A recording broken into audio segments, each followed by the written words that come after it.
Okay, all right, good, good. All right. Okay, so I think we're about ready to begin. So thanks. So welcome everybody to the. This is the first DeFi event, and we're very happy that this is what it is. So I'm Sean Morris. I'm in the philosophy department. I'm a professor in philosophy at Metro State, and yeah, I'll just give you kind of a brief rundown of kind of how this is going to work. So we do have, because there is going to be a discussion, we do have lyric sheets kind of at the back. I think somebody can kind of send them around. Some of you already have them. It's up to you. You know, if you don't want them, you don't have to take them. But there will be a discussion, so they're available. What we're going to do, we'll first have Matt Makley from the history department at Metro State. He's going to come and talk a little bit about the historical context of the novel and such things. Then we'll have Ben Nichols come and play his album based upon the novel, Blood Meridian.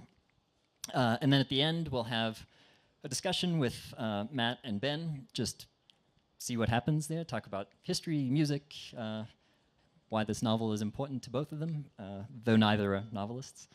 And then finally, at the very end, we'll open up to discussion, questions from the audience and things like that.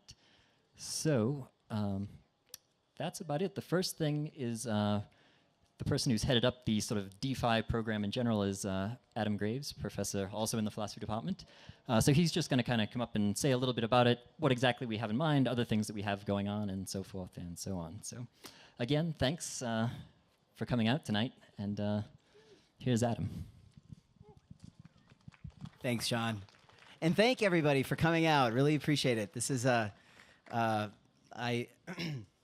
this is the realization of an idea that has existed only in the mind for a very long time. So it's really great to see it manifest in reality. And we're really incredibly thankful, honored, and thrilled to have Ben Nichols here for what amounts to DeFi's kind of kickoff event. So thank you, Ben, for coming out. This is really fantastic. I promised not to talk very long. I said that I would be done before the last pale light disappears from the western sky. So real quickly, what is DeFi, or the Denver Project for Humanistic Inquiry? I mean, in short, what I heard someone say about literally 2 minutes ago, thank God, because I had nothing else to say if I hadn't heard this. Basically, this is like the coolest college class ever. So that's part of it. But the humanities really, we know that Denver's been a center for arts, obviously a great music scene, a great scene, great brewery scene. But we'd like to do something to kind of cultivate the humanities in Denver and make this city a kind of a center for humanistic inquiry. What is humanistic inquiry? What are the humanities generally? I like to say, without sounding too heady, that the humanities basically represent our effort to understand ourselves and the world better through the interpretation of great artistic works like Blood Meridian and Ben's inspirational album. DeFi, honestly, is not, it's a citywide humanities forum, or what we like to call an extravaganza, really. And all of our events are intended to be interesting, creatively orchestrated, not stuffy at all, but rather the sort of thing that we're doing here tonight. I mean, I like to say that all DeFi events basically sound like the premise to a really bad joke. Like tonight, we've got, a historian and a rock star walk into a bar. Anyways, so please do, if you haven't gotten this little postcard, on the back of it, you'll find a calendar of upcoming events. So please do like us on Facebook, find our website, please attend our events. Many of our events are free. They're all inexpensive. And we're partnering with various like-minded cultural institutions throughout the city, such as History Colorado, the Denver Center for Performing Arts, Ratio Brewery. So a lot of really cool people are involved. So lastly, I just want to thank a few people. I want to thank MSU Denver for supporting this initiative. I'd like to thank some of my work study students, Gabriel, for example. I'd like to thank Zach and his entire team here at Ratio. You guys have just done a fantastic job. We couldn't have done it, obviously, without all of your help and support. And finally, I really want to thank Sean Morris, who just introduced me. This was really his brainchild, his labor of love. He came to me with this idea, and I said, Sean, you're totally crazy. What are you thinking? And within 24 hours of advertising this event online, I think we sold half the tickets. Incidentally, I still think he's crazy. Anyway, so thank you, Sean, and of course, Matt, for stepping up and being part of this fantastic evening. And again, Ben, thanks so much for coming. So thank you, everybody. Thanks for being out.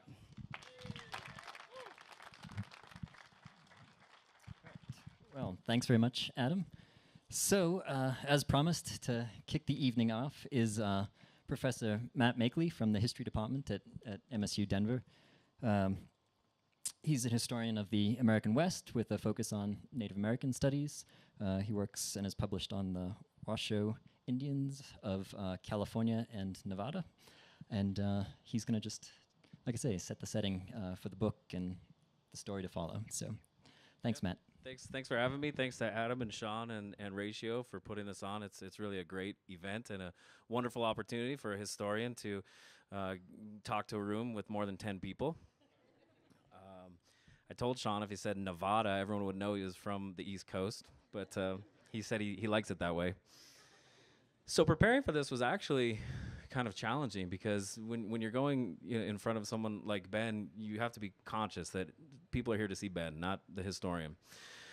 And with that in mind, I'm going to try to keep it brief. But I did write down my thoughts so I wouldn't lose track of them. And I hope you'll indulge me for this for a little bit. So the title of this is Where Monsters Live, which is a line from the book, Cormac McCarthy's Blood Meridian and Violence in the West. I wouldn't go in there if I was you. I wouldn't go in. Those of you who have finished Cormac McCarthy's Blood Meridian surely have hung on this haunting phrase from the book's final scene. What was in there? Readers are left to wonder. But in a larger sense, the book takes us in there. Where does it take us? To a version of the American West unfamiliar to many people, a place dark and terrifying and in some strange ways beautiful. The history of the West is not what we often imagine or hope it to be. The land of opportunity, dreams, riches. It was that for some people, but for many more, it was something else. Judge Holden, one of the characters in the book, perhaps the character in the book, he reminded the kid, another character in the book, men's memories are uncertain, and the past that was differs little from the past that was not. The American West during the late 1840s was often not a nice place. That's one of the truths presented to us in Blood Meridian.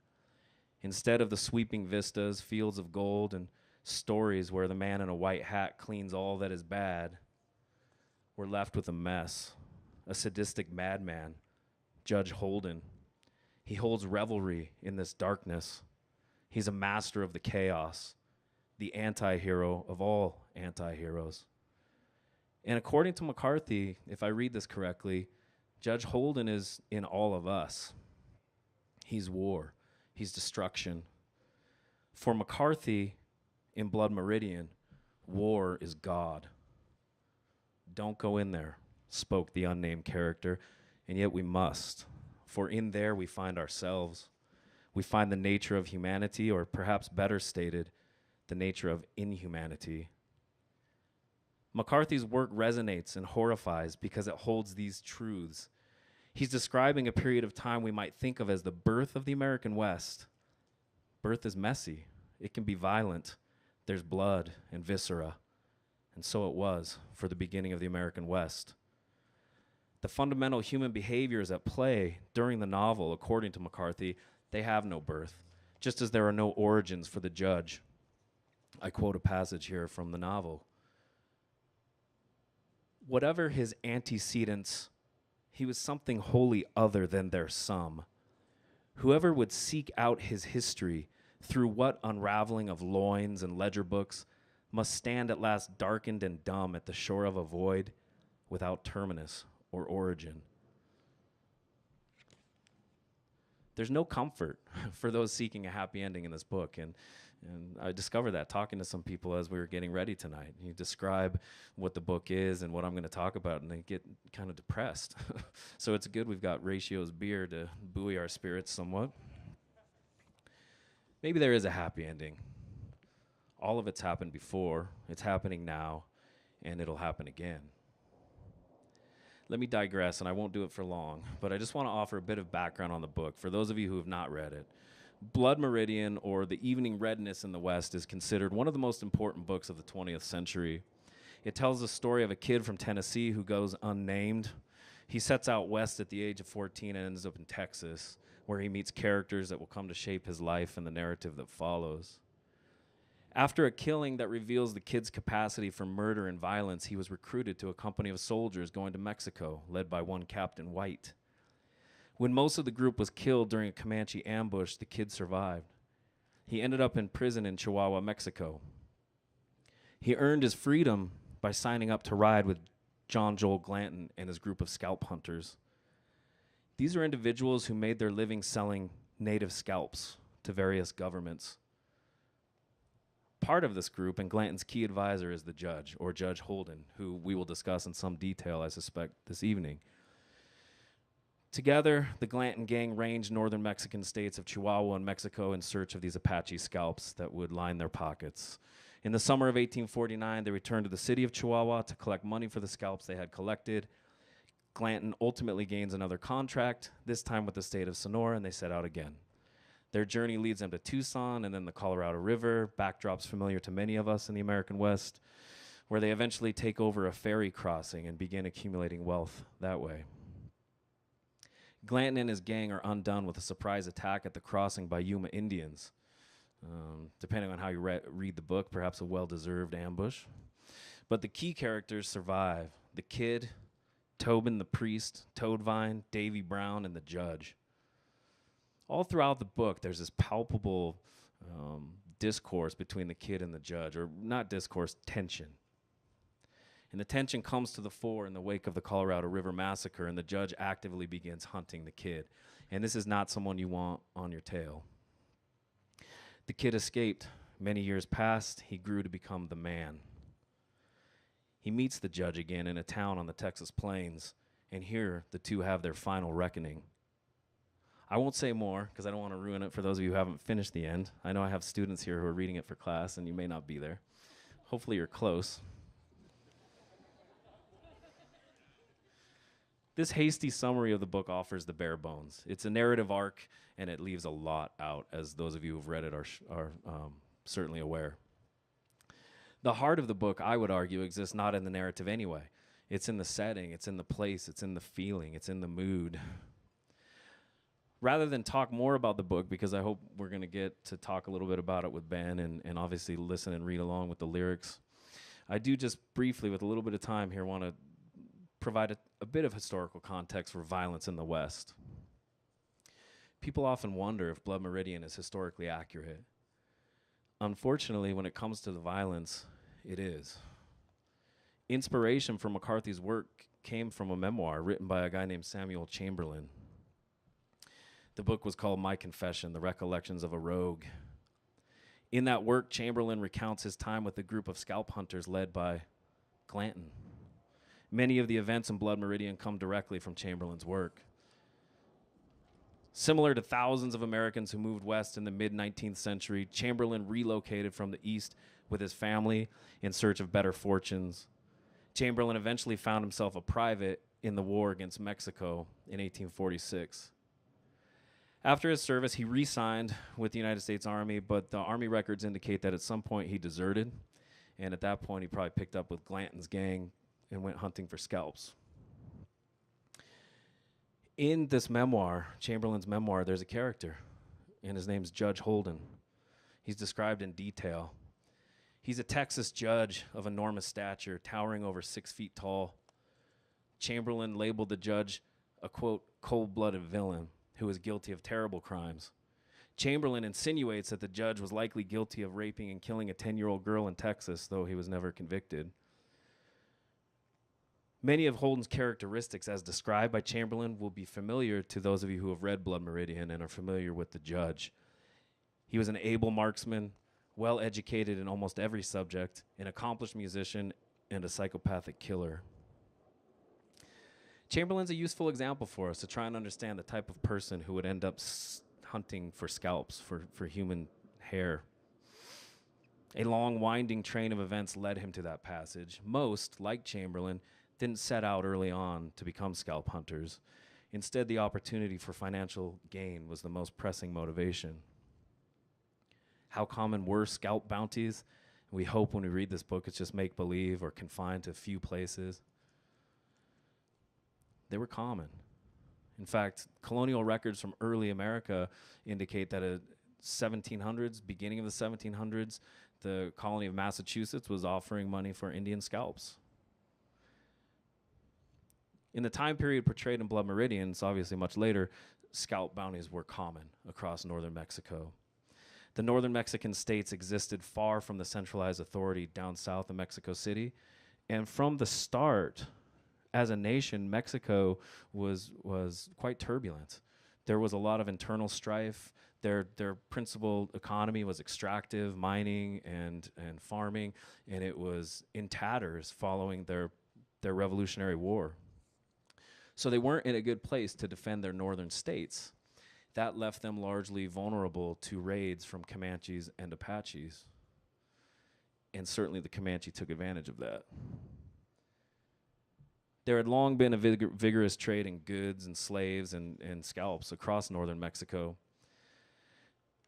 This commerce included at various times many native and European nations, including Utes, Shoshones, Navajos, Apaches, the French, the Spanish, ultimately the Americans. Violence plagued the dealings of these nations in the region, and the Comanche were supreme for a while. They set the exchange rates. They made sure they knew who was coming and going in their country, and part of their vast expanse included northern Mexico. Here it's worth just briefly mentioning a couple historical monographs that would be helpful to read if you're interested in this topic.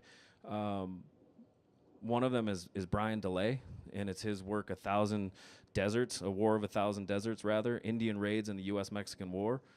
Brian was formerly a professor at Boulder, and now he's at Berkeley. But he studies this borderland region real carefully in this time period, and he concludes that northern Mexico was severely weak by the time Americans launched their war against Mexico in mid-1840s, 1845, 1846. Because of the constant raids and the killings in Mexican towns, government officials had turned towards these scalp bounties. It was an effort to more or less rid their municipalities of this constant fear. Another book worth looking at is Ned Blackhawk's Violence Over the Land, Indians and Empires in the American West. Ned's a professor of history at Yale, and he seeks to contextualize this violence. He explains that the incessant killings, the kidnappings, the scalpings, they weren't the product of some bloodlust on the part of quote-unquote savage Indians. Instead, he correctly interprets the violence as a result of colonial jockeying and disputes over resources. When the United States finally claimed much of what would become the American West following the war with Mexico, the violence didn't stop. In fact, it multiplied. Now, raiding Comanche and Apache parties could cross the Mexican-American border freely to escape pursuit. Also, more Americans poured into the region, particularly after the discovery of gold in California. And that was quite a fortunate occurrence for the American nation.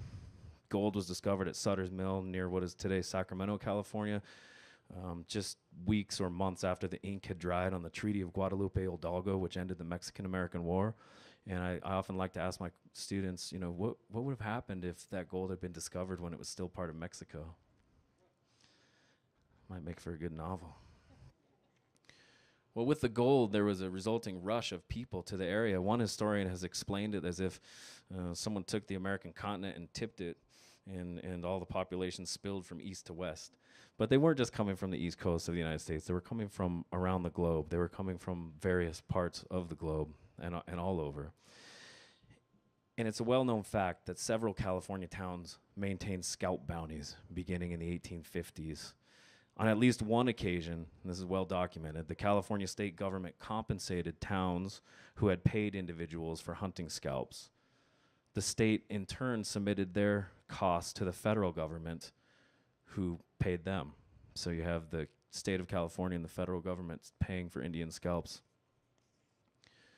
There were also dozens of known massacres, mostly concentrated close to the diggings or the center of the mineral strikes or other important resource areas such as the dense forests in the North Country, the redwoods and the sequoia, the fishing grounds off the Pacific coast.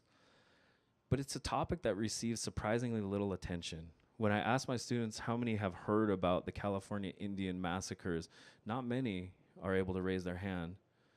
So that's something we're working to do, to bring these conversations public and to have a frank and open conversation about the violence that attended the birth of the American West. And I'm wrapping up now, so just give me a couple more minutes, a few more minutes. Lastly, I'm going to turn my attention to the nature of violence in the West. And I want to offer one specific massacre as evidence for that violence. Those who study violence have found that there's a gendered nature to it. I probably don't have to explain it to too many people, but it has to do with testosterone. That's why we get male cats, neutered, or whatever we call it, fixed. They stop tomcatting when you cut off the testosterone, usually. Didn't work for us, though, right, Aaliyah? Our cat stayed crazy. Throughout history, that's been the case. If you go back to the records of ancient civilizations, if they were interested in such things, they kept tallies, and it was usually men involved in the violence. Not always, but it's certainly true of the American West during the period McCarthy presents. There was also, in the early American West, a lack of social institutions, churches, government agencies, schools, etc. Combine that with lots of alcohol and ready access to weapons, and you have a violent place. But usually it was the struggle for control over the resource-rich areas that led to the large-scale systematic violence. Let's look quickly and finally at one example close to here, the Sand Creek Massacre that occurred on November 29th, 1864. The mineral strikes that popped up across many of the western states drew thousands of people. Gold was first discovered just a few miles west of us at the confluence of the Cherry Creek and Platte River, South Platte, basically where REI is today. People often think it was discovered at Pikes Peak, but it was the first strikes were actually found here, where REI sits today. And the rush soon followed with the ensuing struggle and violence. During the Civil War, the territorial governor of Colorado, a man named John Evans, who's the namesake for Evanston, Illinois, and Mount Evans here in the Front Range, commissioned a volunteer regiment to hunt down quote-unquote hostile Indians. These were mostly Cheyenne and Arapaho people who had been maintaining their homes in the apron of the eastern Rocky Mountains for many generations. And these folks obviously suffered terribly with the incoming people because their resources, the heart of their existence, was being cut into. Particularly the destruction of the bison took a terrible toll on Cheyenne and Arapaho people who set their calendar to their bison harvests. With few options available to them, many Cheyenne and Arapahoes turned to arms. Still, many did not. Two of those who did not were the Cheyenne leaders Black Kettle and White Antelope. Intent on peace, they made the dangerous journey to the nation's capital at Washington, D.C., where they met with President Abraham Lincoln. Lincoln accepted their peace gestures and in return offered tokens of American peace. For Black Kettle, he gave him an American flag. White Antelope received a medal, a peace medal that he wore around his neck. And they returned back to Denver with the assurances of Lincoln that they would be on good terms. They had a friendly relationship and they were not at war, at least the Black Kettle and White Antelope bands. But there was a gathering storm in Colorado. The public was calling for a definitive assault on Native people in the region. Black Kettle and White Antelope met with American officials very close to where we are now at a place called Camp Weld during the late summer of 1864. They met with people like Major Edward Wynkoop, the namesake for the brewery in the street, and a representative from Governor Evans' office was there. They were told if they took their families to an American fort, Fort Lyon, on the Arkansas River in southeastern or southwestern Colorado, they could live in peace. So that's what they did. They brought hundreds of their followers with them. They surrendered and were instructed to set up winter homes on the banks of Sand Creek just north of the fort. In the early morning hours of November 29th, 1864, the Colorado Volunteer Cavalry, led by Colonel John Shivington, descended on the sleeping village. Black Kettle flew the American flag that had been given to him by Lincoln outside his lodge. The cavalry, although aware that these were surrendered people living under American protection, set to killing. Black Kettle waved a white flag of surrender. He and his wife fled. His wife was shot over 5 times. Black Kettle survived by digging himself into the bank along Sand Creek. White Antelope was killed in front of his lodge wearing his peace medal Lincoln had given him. And I'll read now from a grim account, an eyewitness, a guy named Silas Sewell. Those of you who study history in the area are probably familiar with his name. He's buried at Fairmount, I believe. This is Sewell writing a letter to Wynkoop weeks after the massacre. Quote, "The massacre lasted 6 or 8 hours, and a good many Indians escaped. I tell you, Ned," and here he's referring to Edward Wynkoop, "it was hard to see little children on their knees having their brains beat out by men professing to be civilized. One squaw was wounded, and a fellow took a hatchet to finish her, and he cut one arm off and held the other with his hand and dashed the hatchet through her brain. One squaw with her 2 children were on their knees, begging for their lives of a dozen soldiers within 10 feet of them, all firing. When one succeeded in hitting the squaw in the thigh, she took a knife out and cut the throats of both her children and then killed herself. One old squaw hung herself in the lodge. There wasn't enough room for her to hang, so she held up her knees and choked herself to death. Some tried to escape on the prairie, but most of them were run down by horsemen. I saw 2 Indians hold one another's hands, chased until they were exhausted. When they kneeled down, clasped each other around the neck, and both were shot together. They were all scalped, as high as 6 times taken from one head. They were all horribly mutilated. One woman was cut open and a child taken out of her was scalped.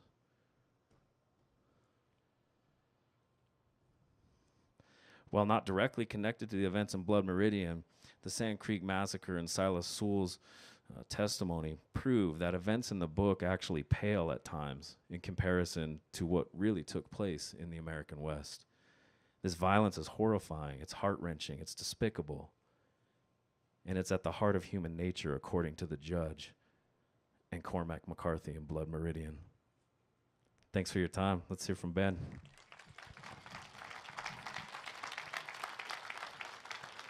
Well, thank you very much, Matt, for giving us the background to what's going to follow. So, we have up next Ben Nichols, who also earned a BA in history from Hendrix College. Either way. And of course, as you also probably know him, as the frontman for his band Lucero. And he's also, as we said at the outset, composed this album based upon the Cormac McCarthy novel, and these are the songs that came from that. So thanks very much, Ben. Thank you for having me. Yeah, this is the weirdest show I've ever played in my life. Strangest opening band we've ever had.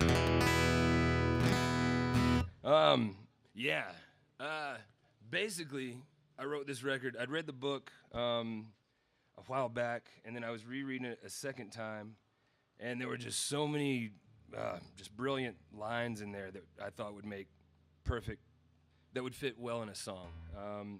And so basically I went through the book and just stole all the good lines out of it, and then wrote songs around it. And that's why I'm here today, I guess. All right, so the record starts with the title track, Last Pale Light in the West, which really, I guess, is more just of it sets the mood for the record. All the other songs are titled after different characters in the book, but this is the only song that's not titled after a character. Man, yeah, that light is actually horrible. I can't see my fingers, and I'm not a good enough guitar player to play without seeing my fingers. Maybe just move it over there somewhere. Will it reach over there? Awesome. I hate to be a prima donna. Thank you. Perfect. Oh, yeah, that's a lot better. All right. I don't play these songs often. We'll see if I remember them.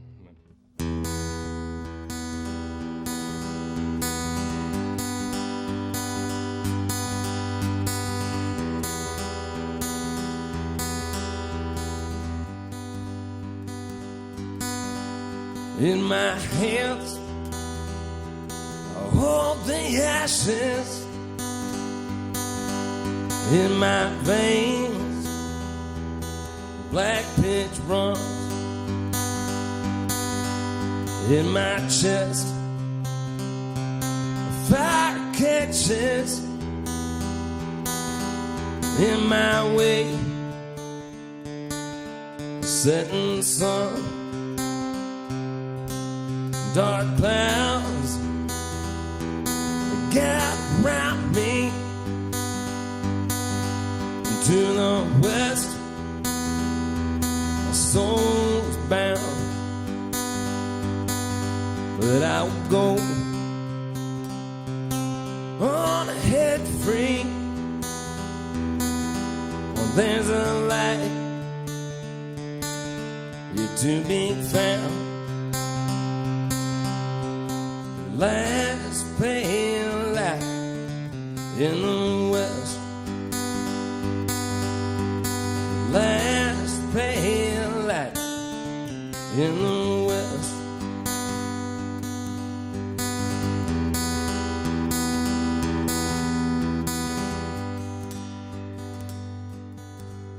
And I ask for no redemption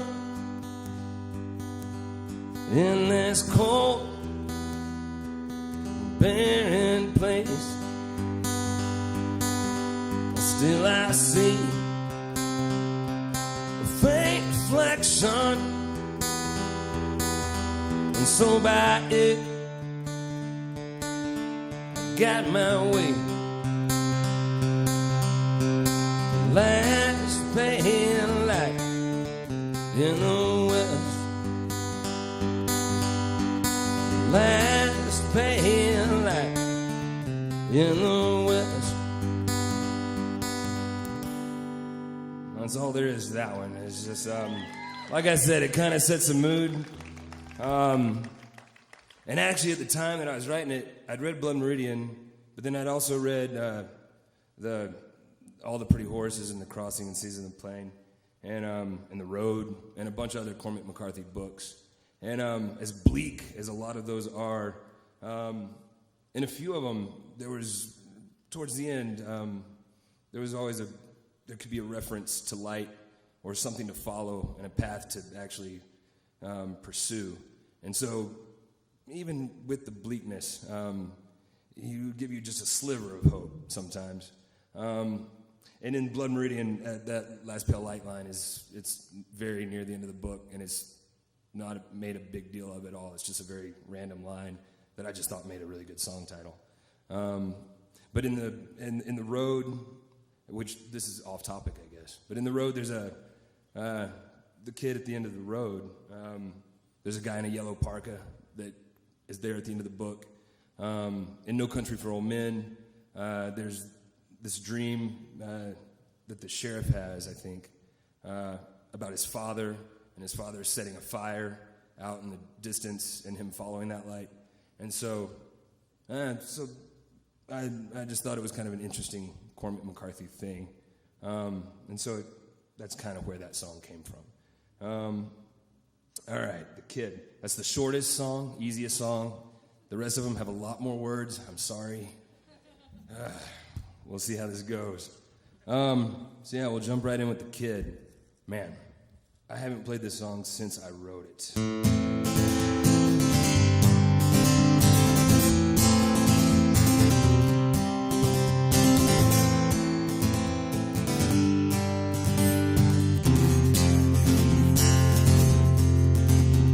Your mother died night you were born. Her name you never knew.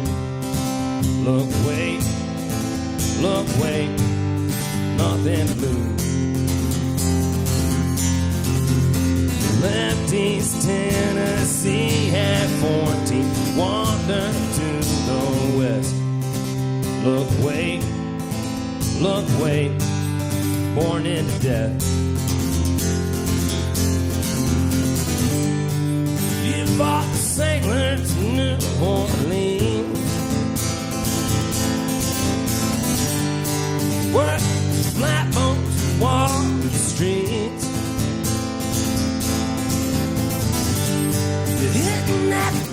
just 49. And they saw the devil the very first time. Now kid, don't you know me? We are the last of the truth. Drink up, drink up. That drink up. 'Cause tonight your soul required you. Signed on with a stone man captain, rode on Mexico. Look, wait, war be home.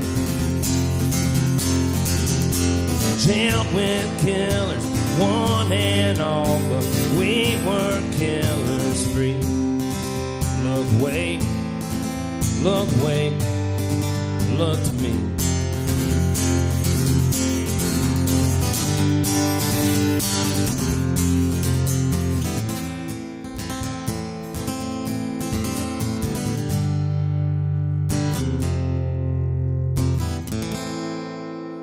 I got to refer to the lyrics here for a second. Like I said, there's a whole bunch of them. This happens at Lucero shows all the time. Completely unprofessional, and yeah, not really making that good use of my history degree. God, there's a lot of words in this song. And I guess when I play the second half of the song, after I'm done with it, God, I need glasses too. Yeah, maybe after, like, what should we do? We never really figured out a format. Like, after I play the songs, should I kind of go back through them and discuss them now? Or do we discuss them later? Kind of whatever I got to do, huh?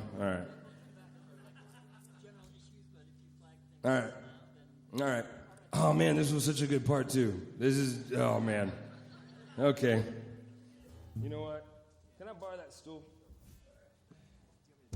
Try to prevent this from happening again in another song. Can't make no promises, though. No, the light's good. It's just the stupidity that's really messing me up. All right. Joe Brown, could you hand me that beer over there, please? Man, this is an awesome brewery. Tasty, tasty beer, but there's a severe lack of whiskey. Thank you very much. Thank you, but cheers anyways, y'all. Hell yeah. All right. Oh, God. Well, hell, yeah, this'll work.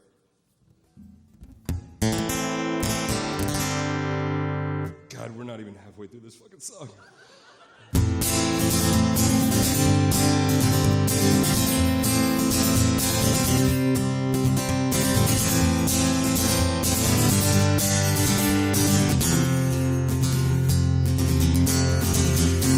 Signed on with Stone Mac Captain, rode on Mexico. Look, wait, war be home.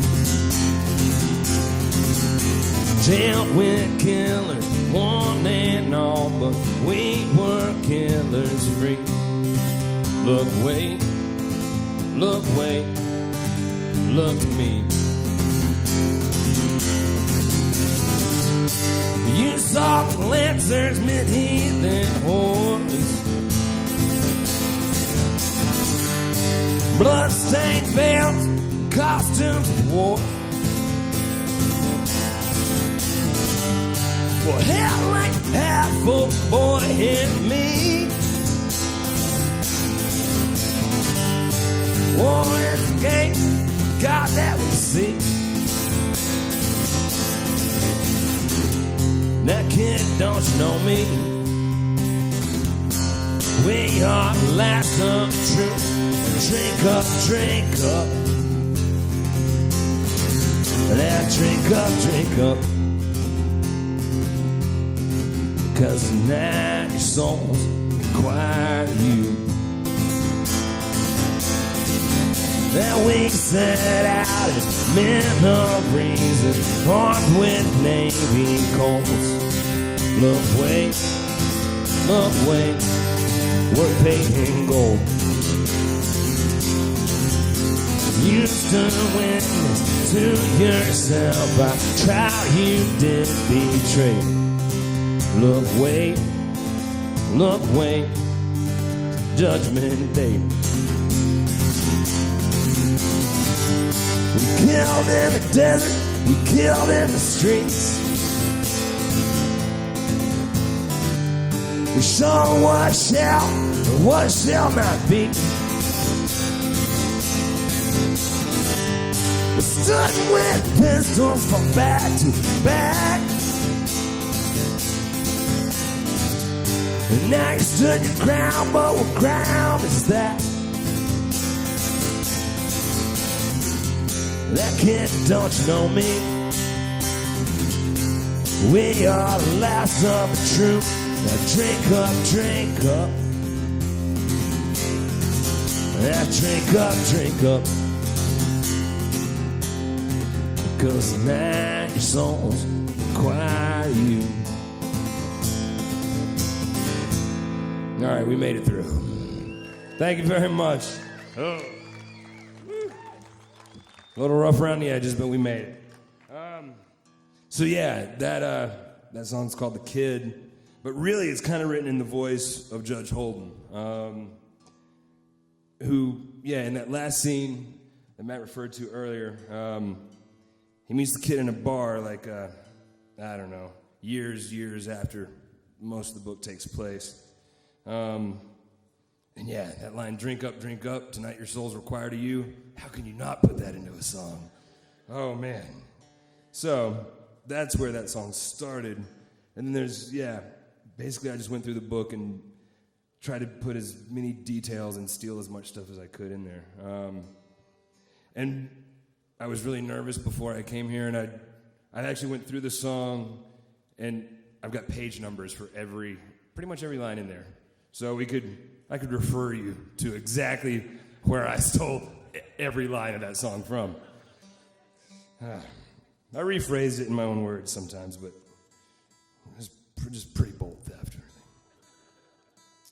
All right. So, if I remember correctly, next song is Davy Brown, who's he's one of my favorite characters in the book. Just an asshole, just a killer.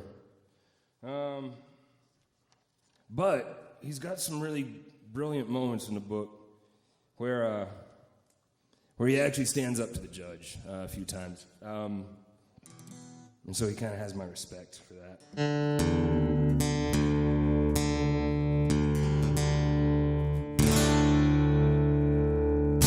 Yeah, this guy just doesn't give a shit.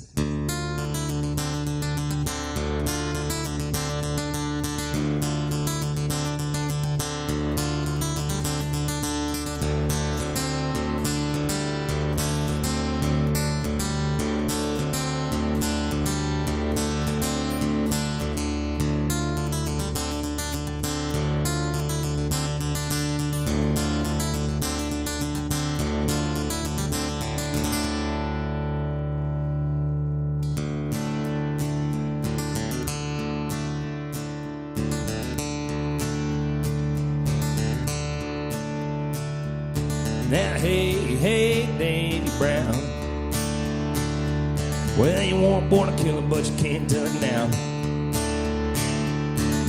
Take that shotgun, it's on down. The string of him is for Davy Brown. One step ahead, I hang listeners, gonna take them all, which when I come for you. Now, hey, Davy Brown. Well, keep your eye on the corn and your ear to the ground. Your Whitneyville Colt cut a bunch of men down. You're one boy bastard, Davy Brown. One step ahead, hey, this news gonna take them all, which when I come for you. That Davy Brown, Davy Brown, where you gonna be when the hammer comes down? Can you outshoot the devil, outrun his house? Ain't nothing to it but the step of ground. Now, hey, hey, Davy Brown, well, you woke up and jumped for the last time now. You set a bonfire in a West Coast town. So dance with the gals for Davy Brown. Dance with the gals for Davy Brown. He don't believe in hell, but he figures somehow, even if it's real, it's gonna spit him back out.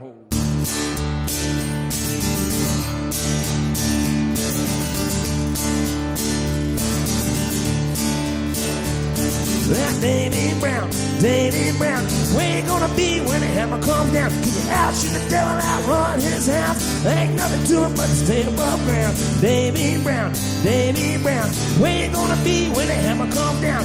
Outshoot the devil, outrun his house. Ain't nothing to it but to stay above ground.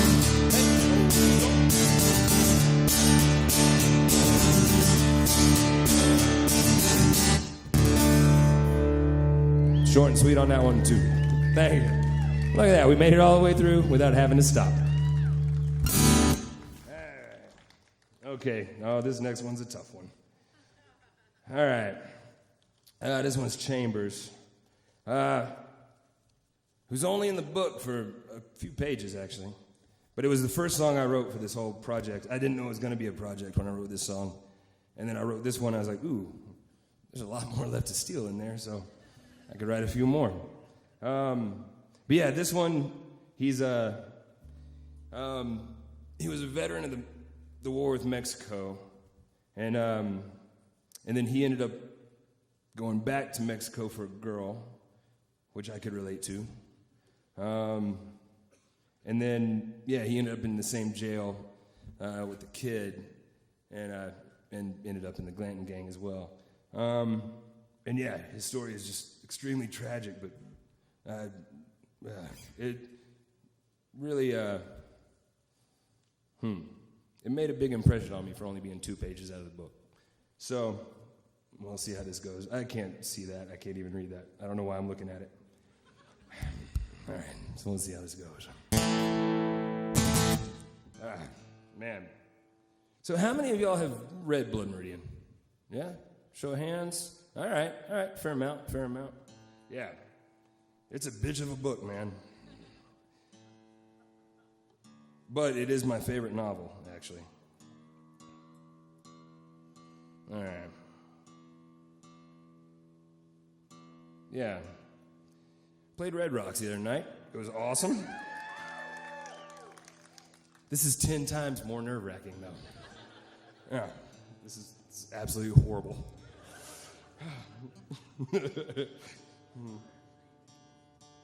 All right. But thank you very much for being here, by the way. All right, Chambers. You got reverb on that thing over there? Nope. Just raw dogging it.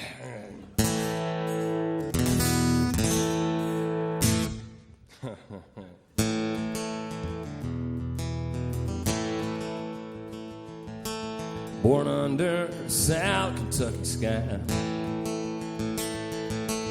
you come west to Mexico to fight.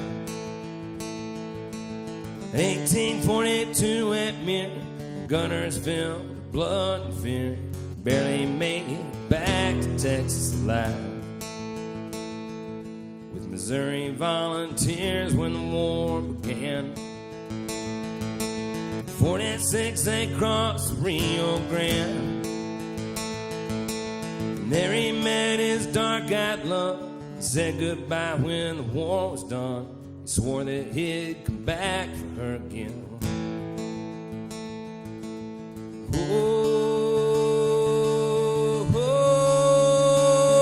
No viejo.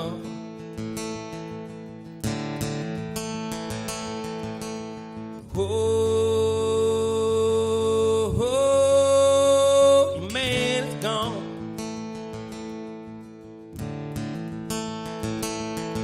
Now maybe he's in Texas, but we'll take what God has left us.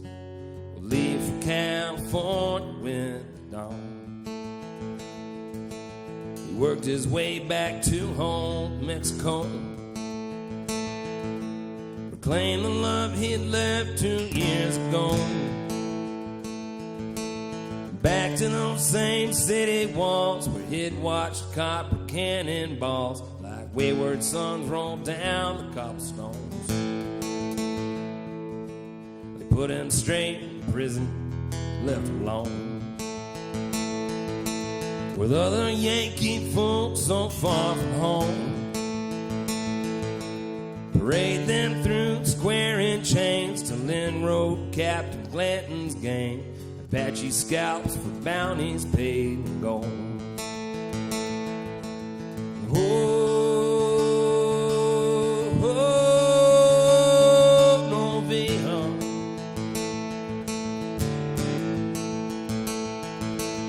Oh, oh, your man is gone.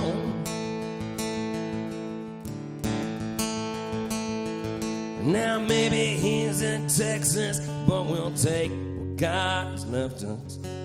We'll leave for California with the dawn. Now Glanton's men were killers all by trade. Through the prison bars, a deal was made. And Glanton needed 3 new men. He hired this lovelorn veteran. The killers rode out through the governor's gates. The veteran left camp before the rising sun. No killer had left other work undone. But he was not yet 2 days out when Glanton's naked native scouts brought back his empty horse, his brand new gun. Oh,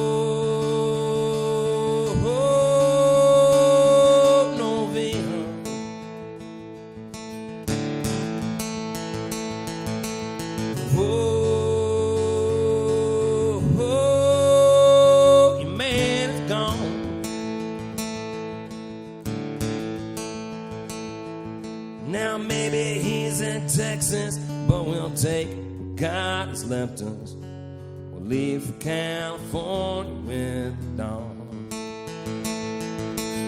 Maybe he's in Texas, but we'll take what God has left us. We'll leave for California with the dawn. Chambers there. Thank you very much. Thank you very much. Yeah, that one I had to do some research on.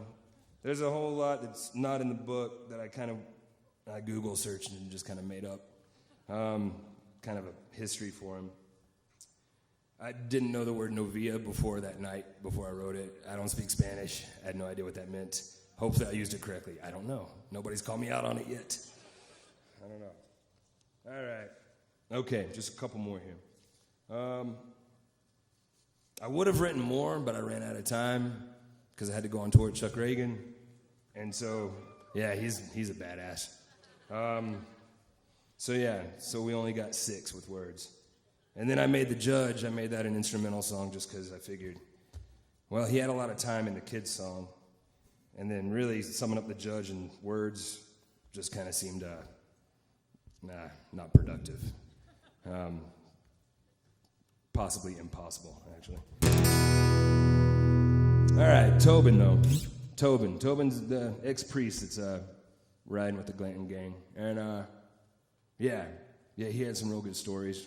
We'll talk about those later. All right.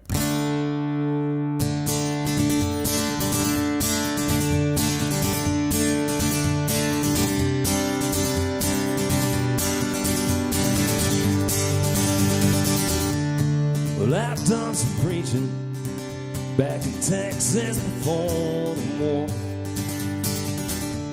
And now I hunt heathens, 'cause it pays better than the Lord.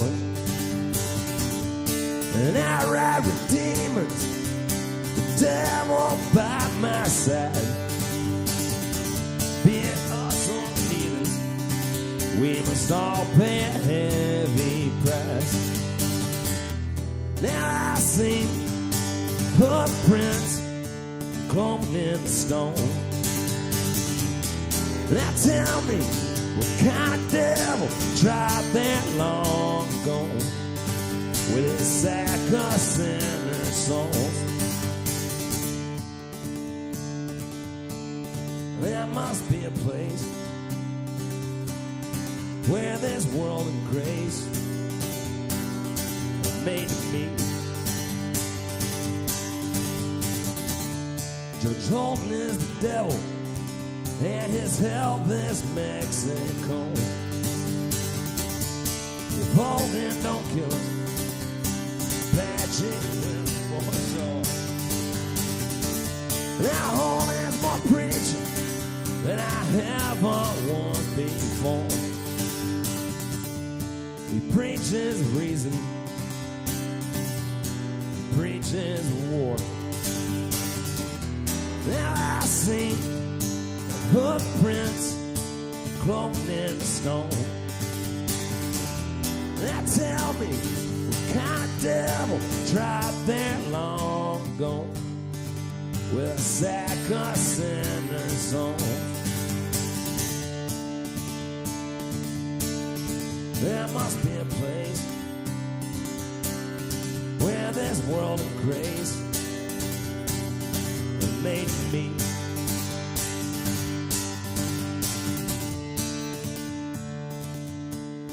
He says this life's a game. Let's play for larger stakes. Hell, wait to see. Now I see footprints cloaked in stone. Now tell me, what kind of devil tried that long ago with a sack of sinners' souls?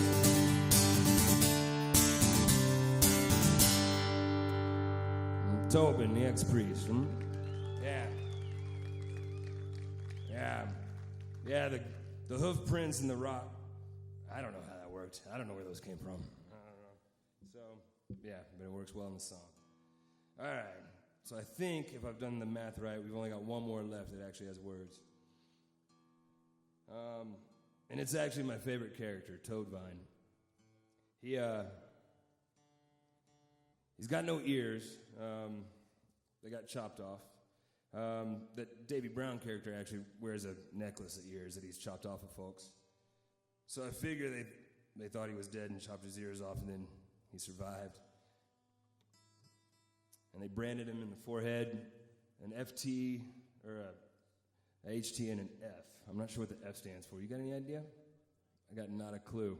I figured horse thief, but the F, I don't know, fornicator? I have no idea. Was that against the law back then? I don't fucking know. All right.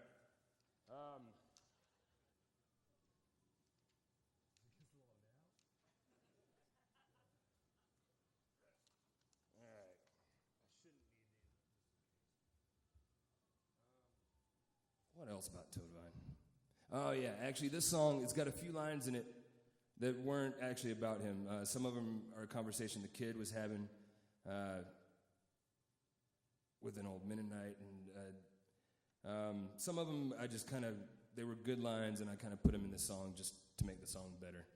So it's not strictly about Toadvine, but I think it kind of sums up his, I don't know, just kind of his character. Yeah, he's got all the funny lines in the book too. Everybody says the book's really bleak and depressing, and it is. When I was going back through the book for this thing, I put a little smiley face about all the funny parts, and there's actually more than you would think. And a lot of them are Toadvine. Toadvine's kind of hilarious, son of a bitch. All right, but this one, I don't know if any of them are in. Oh, there's one. Yeah, there's one in this one. Yeah, hey bartender, what do you got to drink with just a minimal risk of blindness or death? Singing the word minimal, that's a fucking chore. It doesn't roll off the tongue. All right, so yeah, so we'll play this one and then we'll talk about stuff. Okay. I might need to go across the street and get a shot of whiskey before the discussion starts. Thank you. All right.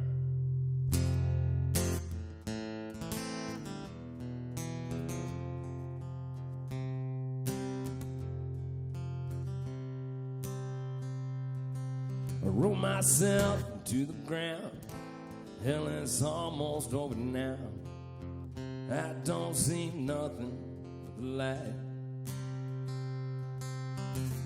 Well, darkness filled my days. The rising sun shone away. I don't see nothing but the light. The preacher's lesson, simply Armageddon. The devil, he knows how to ride. The killer of men, no way to save them. We all have to die.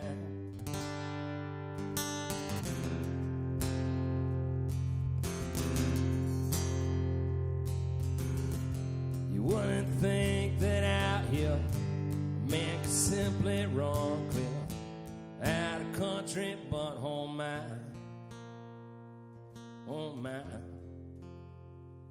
oh my, oh my, ain't nothing but the light.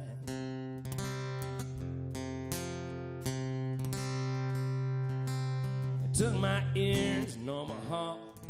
They thought me dead, but I weren't at all. I left them bleeding in the mud. Branded me for horse thievery between my eyes for all to see. I left them bleeding in the mud.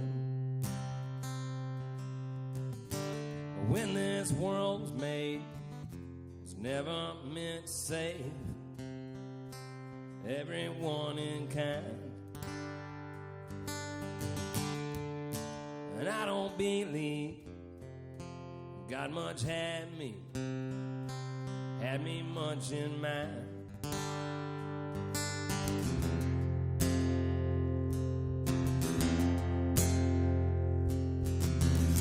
You wouldn't think that out here a man could simply run clear out of country, but oh my, oh my, oh my, oh my, ain't nothing but the light.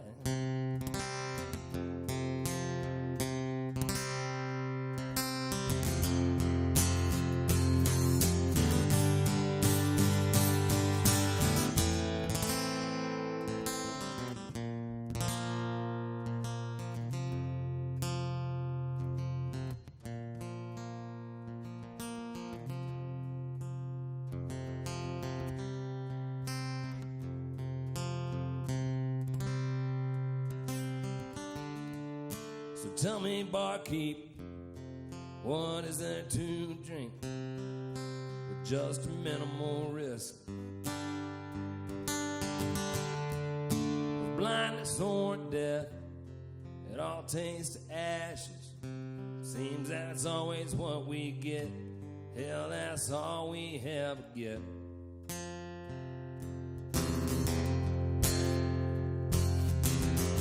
You wouldn't think that out here a man could simply run clear out of country, but oh my, oh my, oh my, oh my, ain't nothing but the light.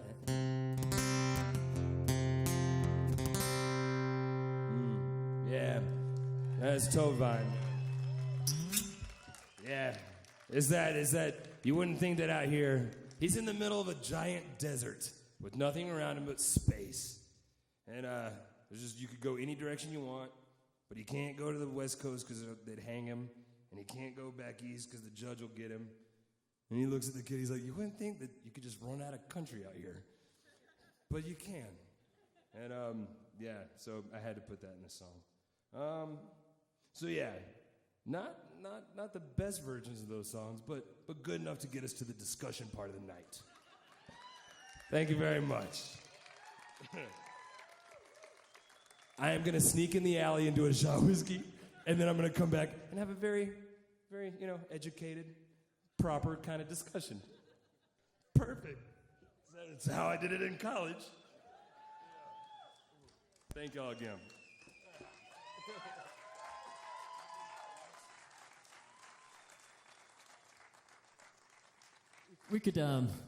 We could take 10 or something like that. You want a little just or? Yeah, that's what I would guess too. So, Yeah, do like a 10, 15 minute intermission. Yeah, we'll. come back, and I can answer any question you got. That I got down. Lyrics? Don't know. The questions I can answer. All right, so we'll reconvene in a little bit. Thanks very much.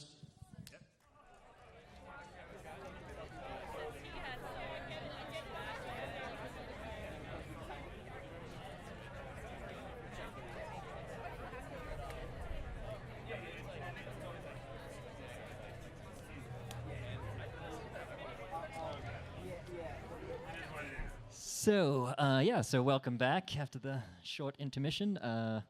Yeah, we should have desks. Next time. But so now we're going to hopefully have a discussion, and we'll see how this goes. Like I say, we'll talk a bit up here, and then we'll open it up to questions from out there. So here we go. What do you got? Yeah, so I figured at least to get it going, rather than just say talk, I'll throw out at least one general topic, and all of this is for both of you. So feel free to weigh in, or if you find out that you'd like to pass, that's good as well. So Good to know. Good to know that I can pass. always an option. I have to. Yeah. So It doesn't work very well in the middle of a song. I tried it. But well, sometimes you got to do it. that's how I always tell the students. Let me think about that. I'll get back to you I'll next get back to time. you on that one. So, just so to begin, so part of thinking about all of this, for me in any case, was having two people talk about the novel who are not, say, English professors. That's part of what made it interesting to me, so a musician and a historian. So with that in mind, so just the first thing I was going to kind of throw out there to both of you was just to talk a little bit, and we've heard a little from Ben, but you can say more if you have more, just about reading the novel and how that, in one sense led to an album, and in another sense leads to, a book that gets read in your course, and, thinking about history and its impact on you in that sense. So there you go. That's what we're starting with, That's huh? what we're starting with, yeah. Pass. It's all you. It's all you. Don't give it to me, Ben. I get paid to talk. Man. People would rather hear from you. But Well, just get it going. well, I told Ben a minute ago that I listened to his album, The Last Pale Light in the West, over and over again on a recent road trip. We were driving to San Diego, and it was the full moon, the blue moon recently. My wife and the two teenage boys were sleeping, and so I just put it on repeat, and it was the perfect place to hear it, honestly, with the landscape and the moon hitting everything. Your album really brought life. It added dimension to a book that, I was just speaking with a friend, Braden. It's not that accessible. The Right. first time you read it. Yeah, no, it's a very dense piece of work. But speaking of landscape, I mean that's a major part of the whole novel, and kind of a character unto itself. Absolutely. Hell, it probably deserved a song of its own. Too lazy to write it. But yeah, I mean, he goes very in depth into just the types of plants, the types of and I don't know what these plants are that he's talking about. I have no idea what they look like. But it flows into the narrative, and even if you don't specifically know what a specific plant looks like and what this landscape is, you get a general idea of it that definitely affects your perception of the book and the mood of the book. I don't know. Next question. Well, that wasn't even an answer to your question, was it? Sorry, it's a discussion, so Could you repeat the question, please? I'm trying No, to you avoid already this being passed on it, just Ben. an You interview. passed. So, I passed. You're right. All right. Woo. You're safe. Next question. All right. Well, actually, This is going great. so far so good. But the theme of landscape is an absolutely important one. And I don't know how many of you have read Wallace Stegner at all, who's also a great Western writer. Stegner says it really is all about place when you're writing about or thinking about the American West. And you can't understand that until you've been here, until you've stood in places like Moab and Zion, or even away from the national parks, off the beaten trail. And the land and the light just operates differently, I think, on the human psyche. And certainly that's front and center in this book. Like Ben said, it's a character in the book. Oh, I mean, definitely. it animates everything. Yeah. I got nothing to add. Not yet. I have a question for Ben. Shoot. And we were kind of talking about it, but have you had communication with Cormac McCarthy? Because I don't know how many of you have looked up interviews with Cormac. He's a very reclusive individual. And I've found maybe 2 or 3 interviews that are publicly accessible. One of them by Oprah, which is fun to watch. So That's I'm a good one. curious. I'm just curious if there's been any conversation. I have not been sued yet, which is good. It was a concern. I don't know. I'm like, there's some lines in there that are pretty much word for word. So I don't know how that works in the law. But no, I've never actually. No, Cormac has never shown up at a Lucero show. That you know of. Not that I know of. True. But somebody from, I believe there's a Cormac McCarthy library and archives in San Antonio, Texas, actually, of all places. And we played there, and there was a lady from the university who actually bought, this is all hearsay, but apparently she bought a couple of vinyl records to put in the Cormac McCarthy archives, so I figure I'm not getting sued. Very nice. So I think it's all right. Very nice. But that's as close as I've come to actually meeting Cormac McCarthy. That's all I got. And there is merchandise for sale. in Oh, the yeah, back yeah. there, too. If you want to buy the same record, it's right back there. There we go. Yeah. But no, I have no idea. I would be horrified to meet him, especially if he actually has heard this record. Another rumor that I heard, my little brother's a filmmaker, and he made this movie called Mud with Sam Shepard. Oh, yeah. And Sam Shepard is awesome. The Right Stuff is awesome. But he lives out there in New Mexico, in the same neighborhood, I guess. And I guess all these old guys hang out together sometimes. Oh, wow. And that's, my brother was like, hey, let me give you this, my brother wrote this record about this novel, Cormac McCarthy. You're friends with him? He's like, oh, yeah. And he's like, I'll listen to it on the drive home. Because Sam Shepard drives himself in a Suburban to every movie he does. He doesn't fly in. He drives his own Suburban. And he just drives and listens to music, apparently. And he listened to this. He's like, oh, I'll let Cormac hear this. So maybe he's heard it. Maybe. I have no idea. So I think we answered that question pretty good. I think so. An A so far, yeah. Well, here's one that you're certainly committed to because of the title of the album. And you've just talked about it a little bit, so maybe you can still get out of it. But so we talked a little bit about landscape, but light. So landscape is important to the novel, but that theme of light, like you were saying, the title of the album and the song, comes from a fairly obscure line. Like if you're reading through it and you know the album, you're almost like, wait, is this where this happens? Yeah, you could read past it and not even know you read it. But then throughout the novel, you keep going and you see all this stuff of the redness, the setting sun, the rising sun, and things like that. And so again, for both of you, if you have any further thoughts on just the West in general, again, the landscape, the light, what role the light plays in either thinking as you were composing the album or just thinking about the novel in general. The last pale light in the West. It's an obscure line in there, but for some reason it stuck out to me, and I was like, ooh, I'm using it. I guess, and I don't know you might be able to help me out with this. And actually, you as a philosophy. Yeah, Yeah. I'm a logician. All right. Not Well, not let's- just philosophy, All right, logic, let's go there for a second. math without So, like, numbers. the West as an idea. Yeah. The West as an idea. As an idea. Like, I mean, there's a certain, Yeah. like, going West, there's a certain, I don't know. Yeah. Sometimes it could be, it could be equated with death or passing on to the next world or going, I don't know.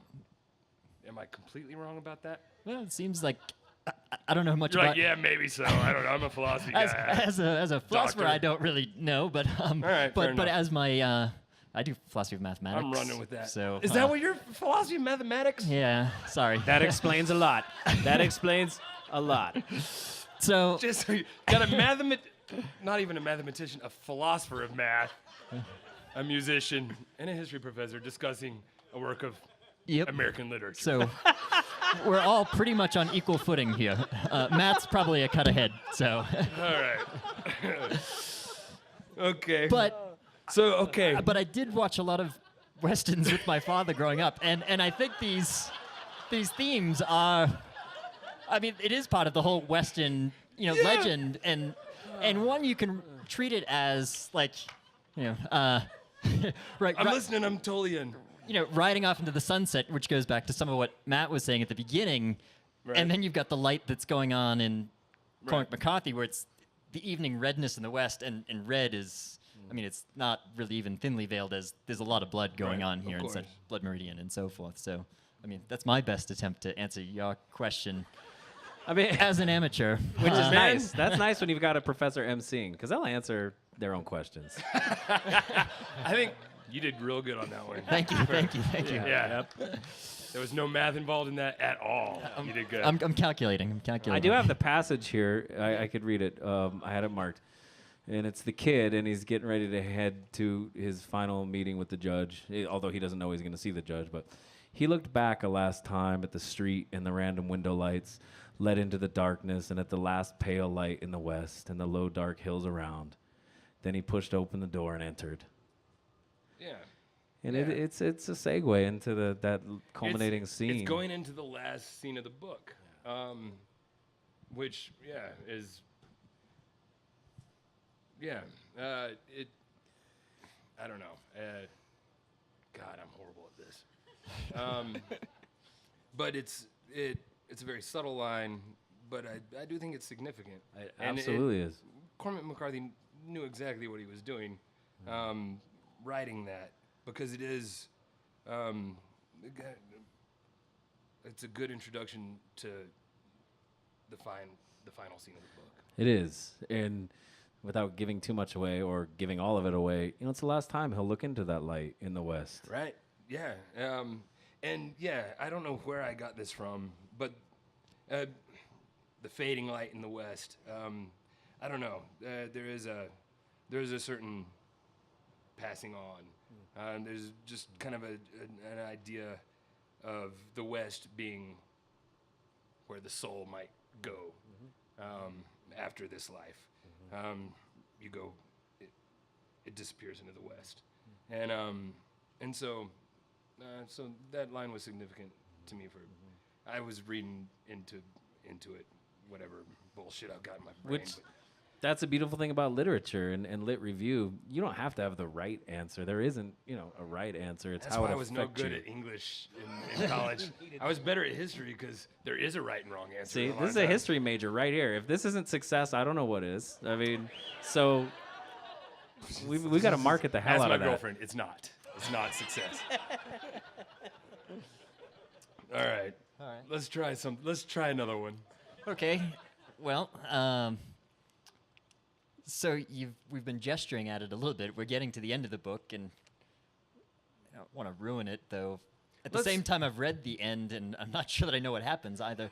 But I think But- that's intentional. yeah. And so that was, if I could throw it out there, and again, everybody can pass if they don't want to talk about it. But this final scene, which also to ask about the song you didn't play, right? The Judge is the only instrumental Right. on the album, and also for the final scenes of the book. I mean, you've just read this book of violence, like unimaginable. They describe it all, and then you get to the end, and like I say, I don't really know exactly what happened. It's a silent moment. So I was just curious if that was intentional on your part, or if you have Intentional on my part, making describing the the judge judge an an song? instrumental, and it's his final scene is also one that's in a way fairly silent, at least Right. compared to everything else you've seen him do.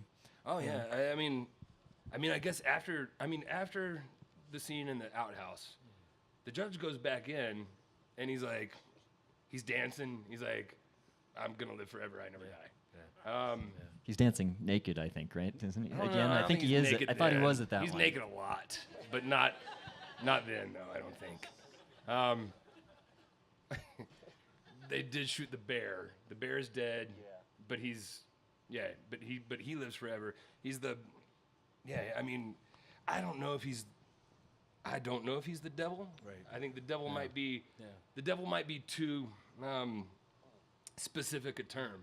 You know, the devil might be the Christian version of what the judge might be. But I have a feeling the judge is more universal than that.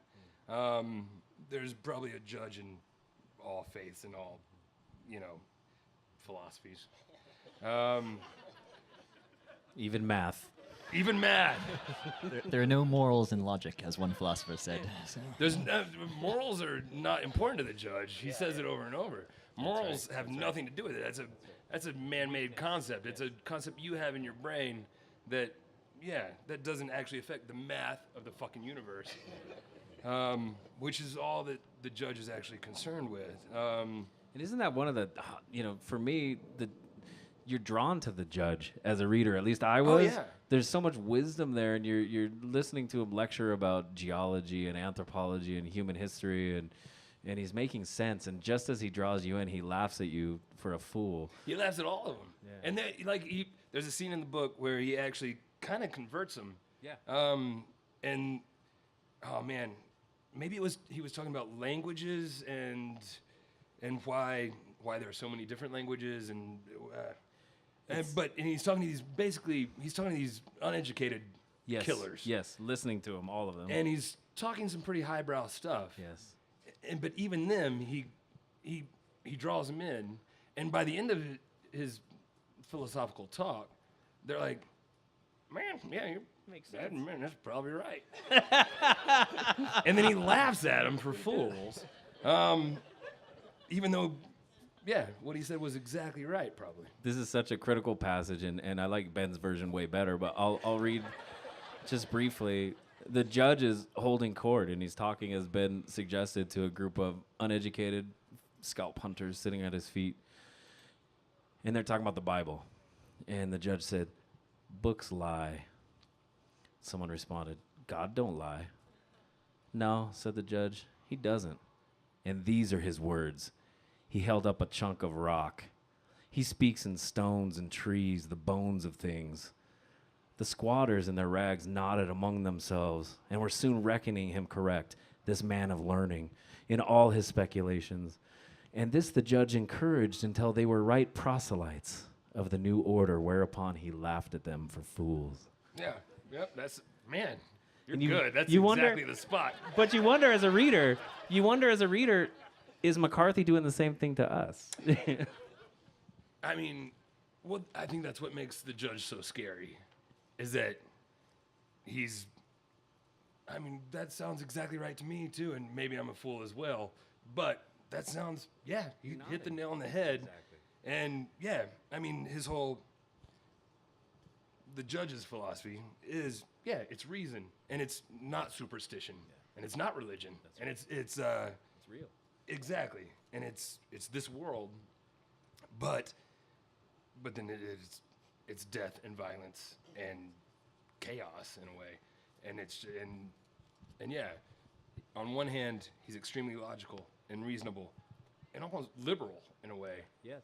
But at the same time, he's just awful and horrific and violent and just one of the most evil characters in fiction ever. So you like him, and he can speak any language almost, play fiddle, like it naturally, and dance, and he's graceful. He's a big guy, but he's graceful, and he's a quick shot.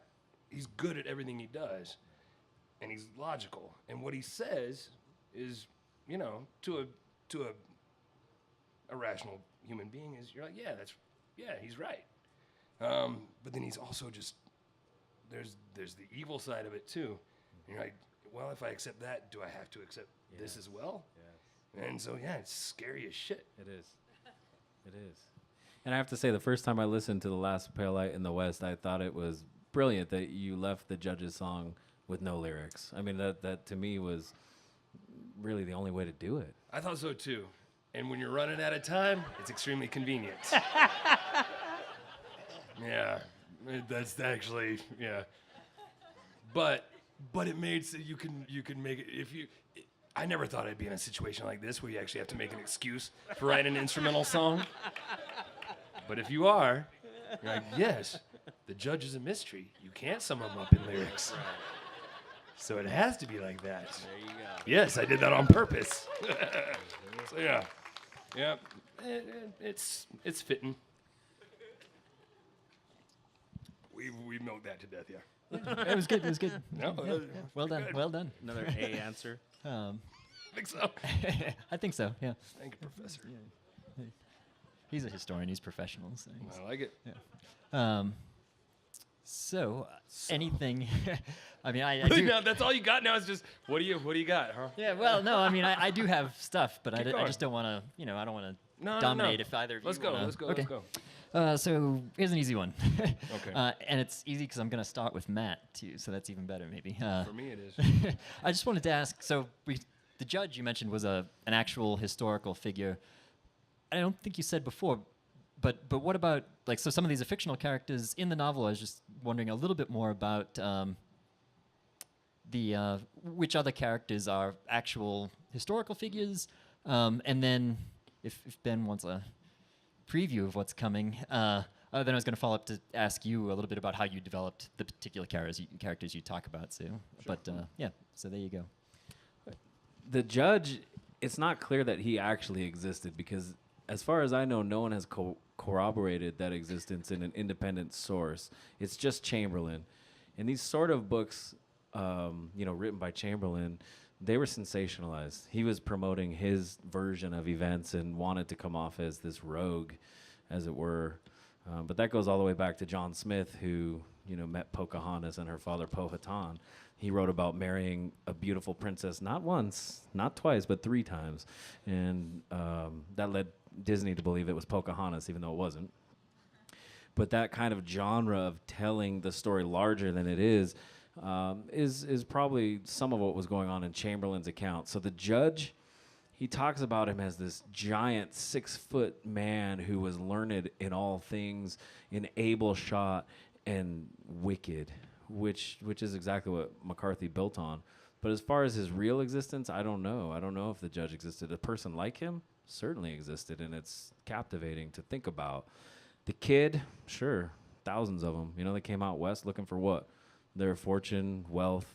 What did they find? Death, violence, sometimes perhaps their fortune. Some of the others, Tobin, the ex-priest. Well, Chambers, I've read another interview, I think, where you said, and I think you mentioned again tonight, that you identified with Chambers, the veteran, to a certain degree. And I wondered if Chambers, in a sense, is Chamberlain for McCarthy. Man, maybe. I thought about that too. I don't know. His story is, it's literally, it's in maybe 2 to 4 pages of the book. And it's, but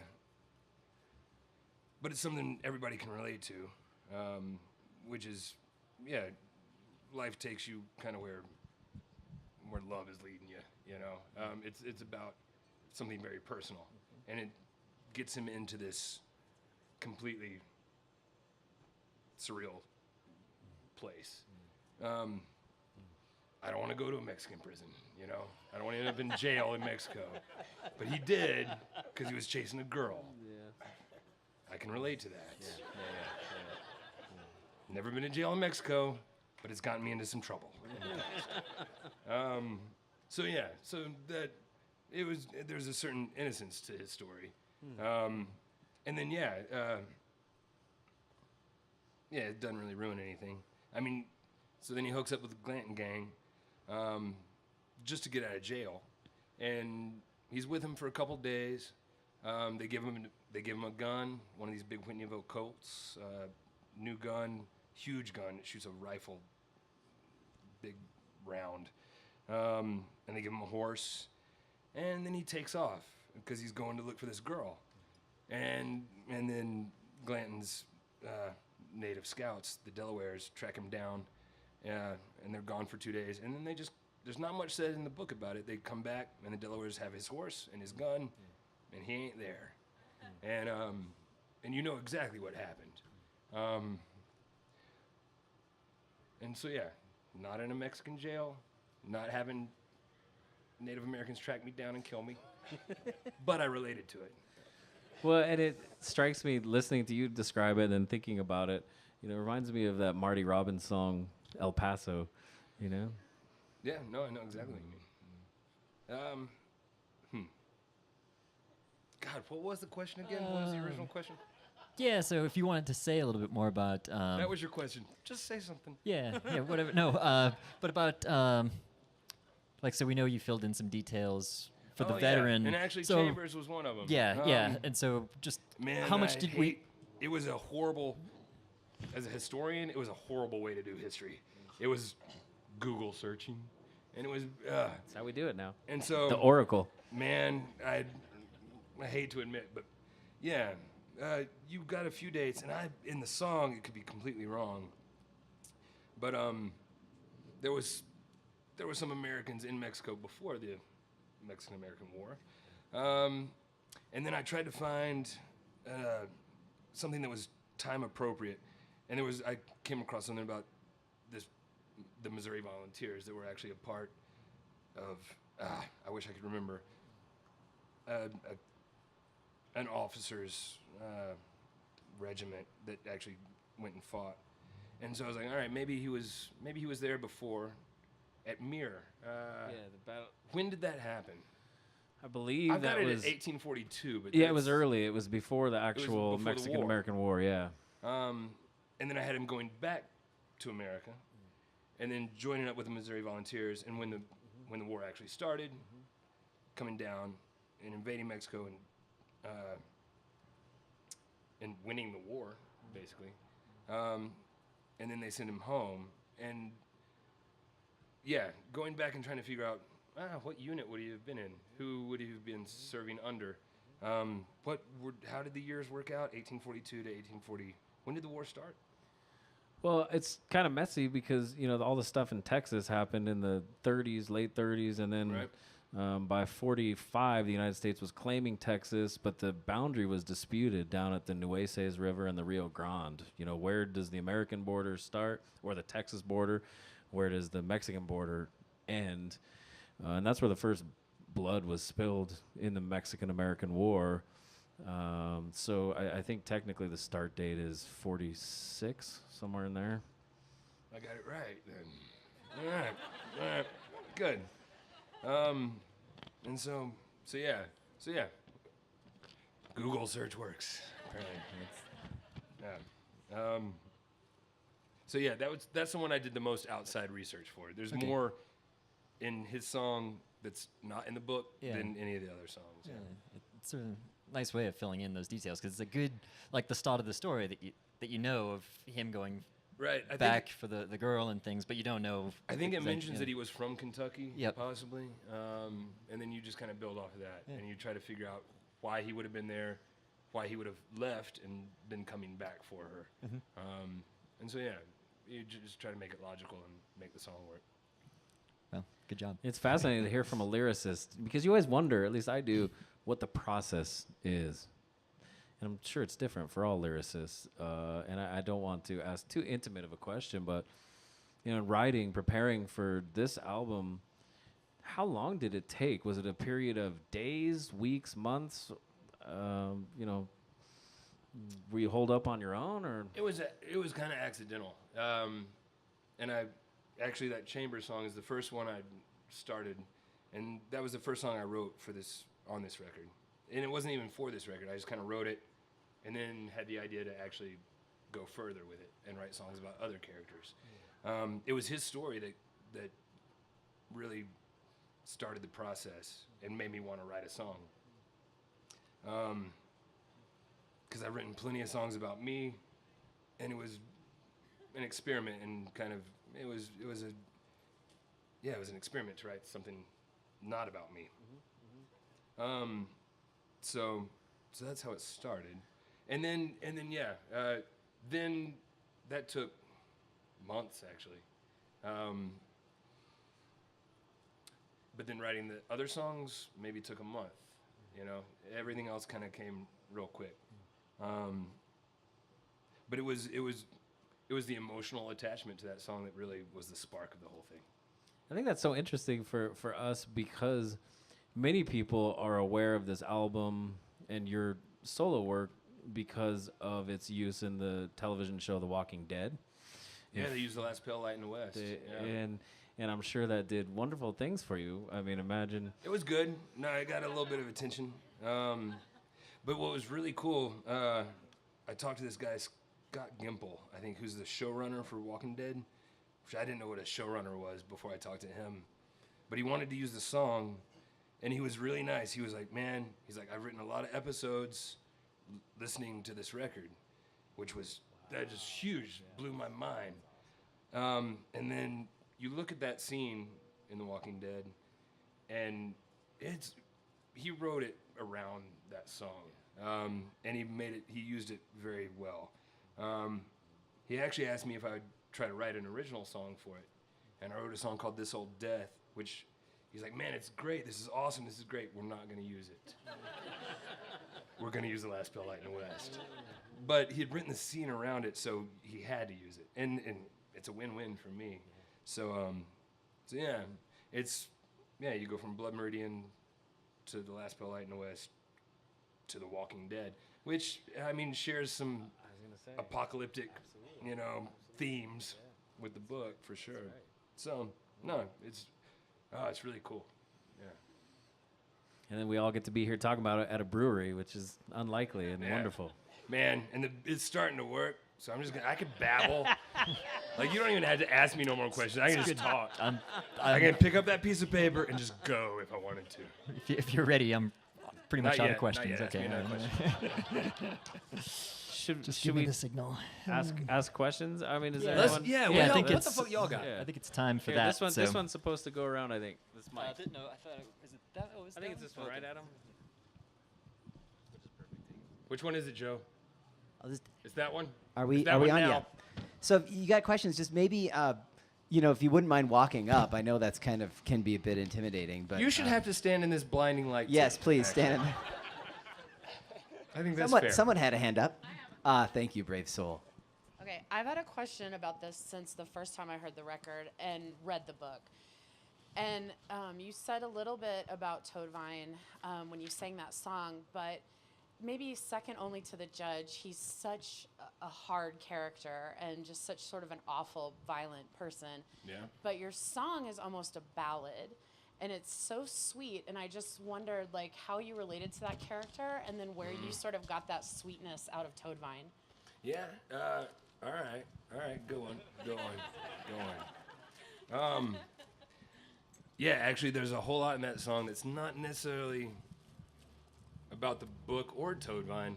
There's a whole lot in there that is kind of about me and how I view the road. And yeah, you wouldn't think that out here. Yeah, I get to go on tour and play shows every night, different town every night. And you wouldn't think that out here, you could just run out of fucking country, but you can run out of fucking room. And so there was a certain, yes, as brutal as he is, and the first scene, him meeting the kid, he's like, they get in a fight, and they wake up, and he's like, you had enough? And the kid's like, where's my boots? And then they go burn down a hotel. It's kind of awesome.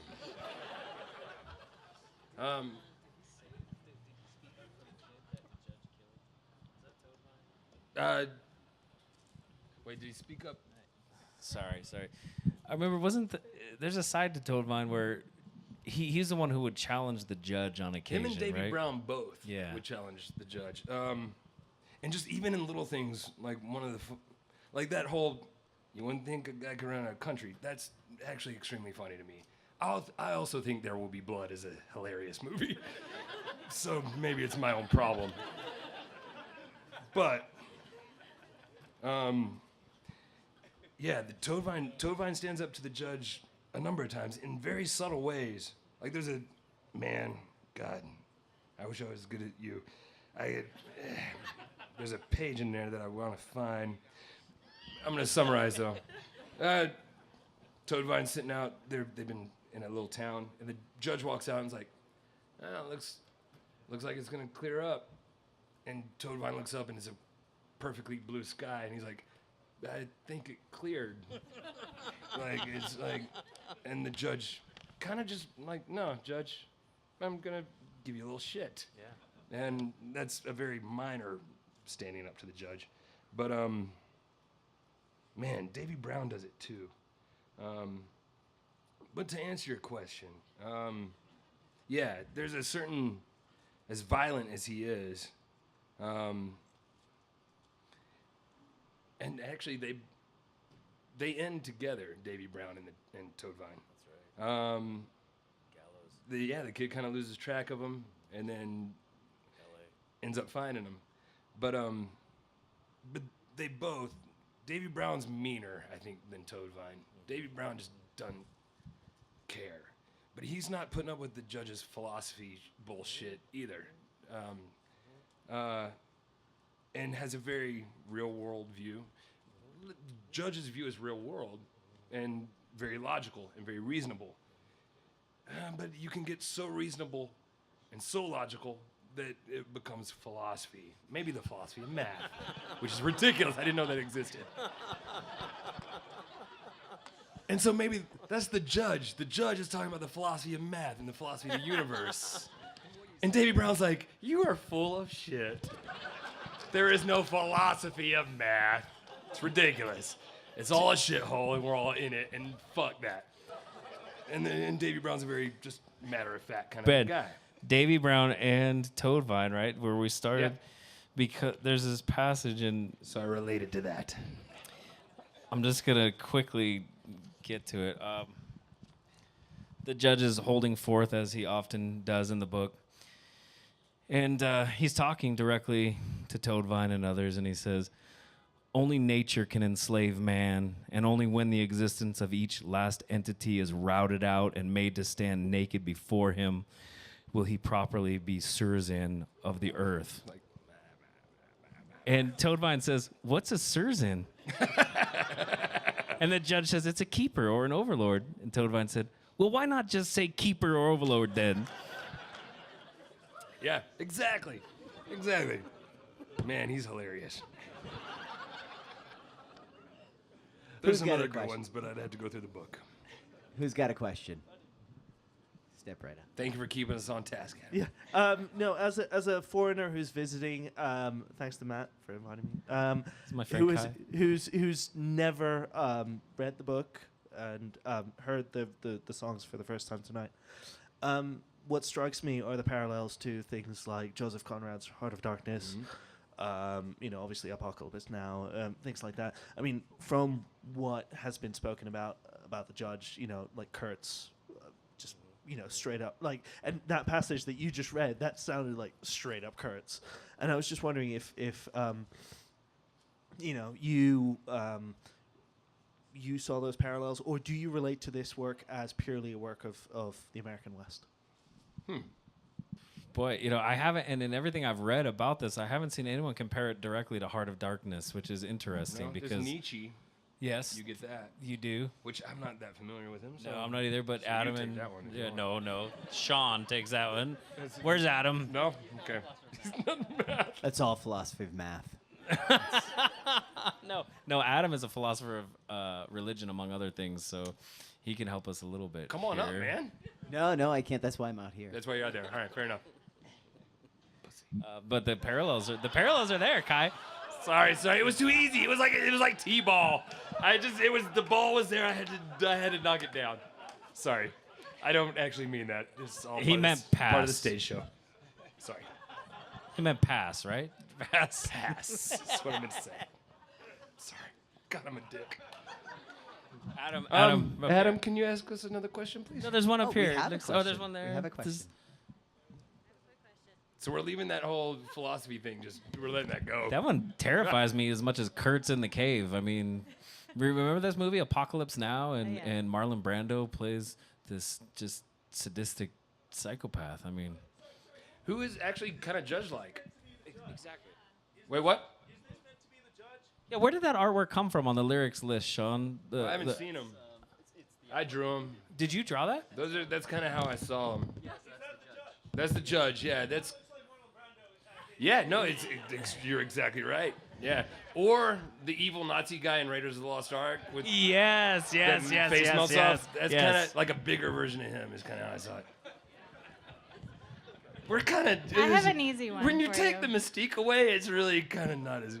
I'm sorry. Yes, ma'am. No, you're Please. good. I have an easy one. So I was just wondering if you are currently or you're planning to use literature as an inspiration for another work. Ooh, no, not planning on it. I think that would kind of be cheating. Like, if I do another solo record, I've got to do the fucking work myself and actually write it and not steal it from someone else. I think you can do that once and get away with it, but twice would be kind of a bullshit move. So no. Thank you, though. Adam, I think there's a question up here. So, as a woman, I find it interesting that your entree into your solo album was a man's fascination with a woman. Ah. And so, I've not read the book, I will admit that. But where do women play a role in this book, whether as real characters You or do as, not want to know the answer. to as this question. imagery or symbolism? Actually, that Chambers thing and the spark to this whole record is probably the nicest version of that.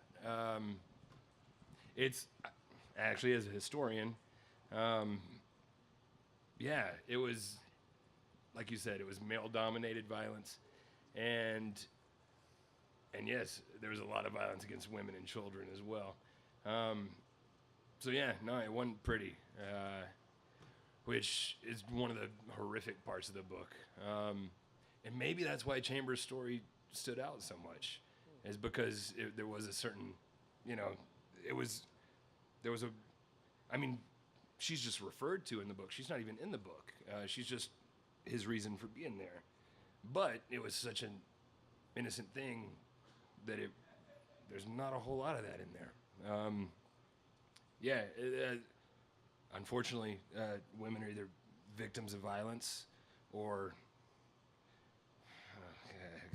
it's not good. It's a really good question, and it actually gets to a line of inquiry in historical research on the American West in the last 2 decades. And Patty Limerick, who works out of Boulder, Patricia Limerick, she wrote a book called The Legacy of Conquest.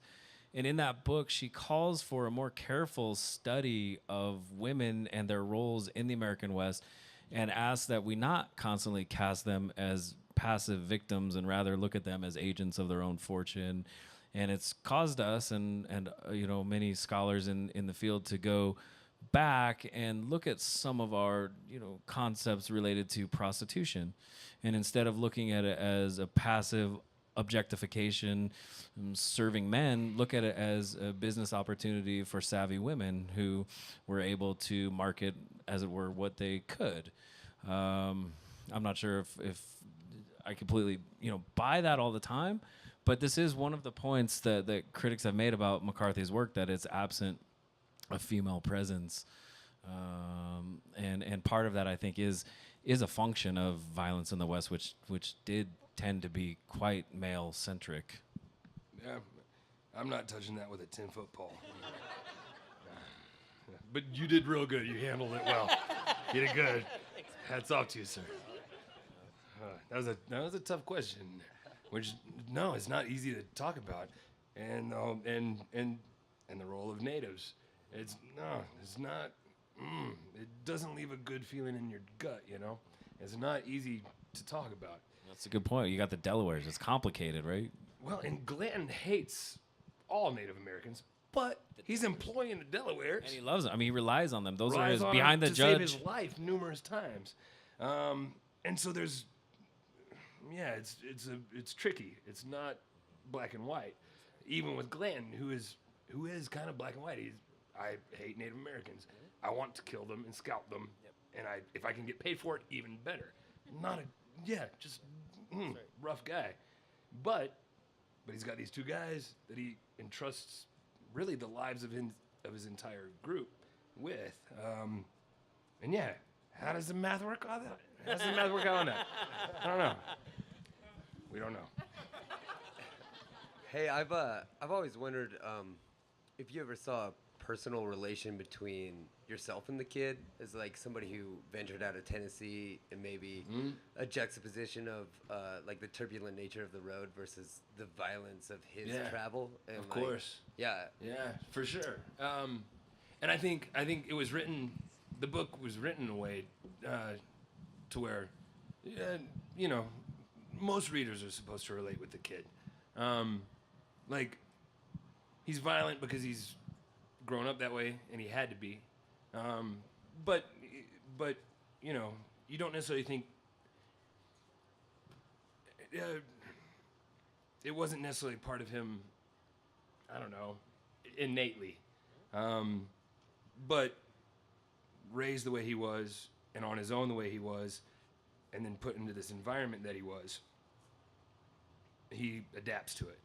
And so I have a feeling, luckily our lives do not follow his path, but we can relate the path that our life is on, in a way, it might be tenuous. It's not, it's a stretch to relate to the kid sometimes, but there's a certain universality to the kid for sure.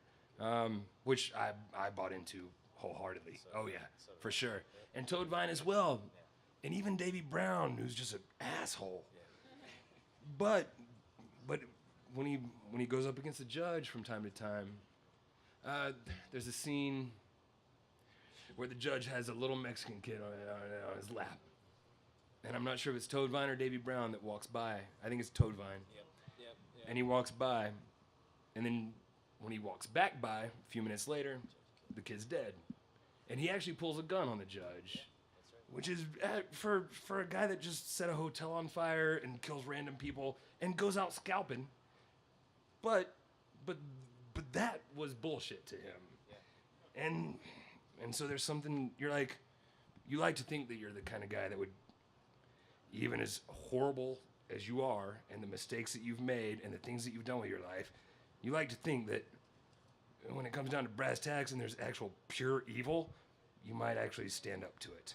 And so that's part of Toadvine that I related to. And that's, I don't know. So yeah, there's the kid. Unfortunately, I relate to a lot of the folks in there. Yeah. Did I make a point there? I'm not sure. Am I done talking? Absolutely. Okay, good. All right. Oh, and all of them. And you like the judge, too, for certain reasons. And then that scares you because you like the judge. Oh, man. I was going to ask. Angel. Thank you. I don't know. We got anything else? I could do this all fucking night long. The beer is starting to work. And if he keeps ringing these, I'm good to go. Ooh. Nah. I think... Thank you, but no. No. In November, yeah, we're coming right back. It's like right around the corner. What you got, man? Do you think that the West is where people went to escape from their morals? To escape from these things, perhaps society, if not, other things had led them to believe? And if so, how do we escape those today? You being an artist, do you feel like you escape those sort of things you started through your art? Yeah, if you don't want morals, just start a rock and roll band. No, I think you've got, I think you've got a very good point. And yes, I do believe people are running away from stuff.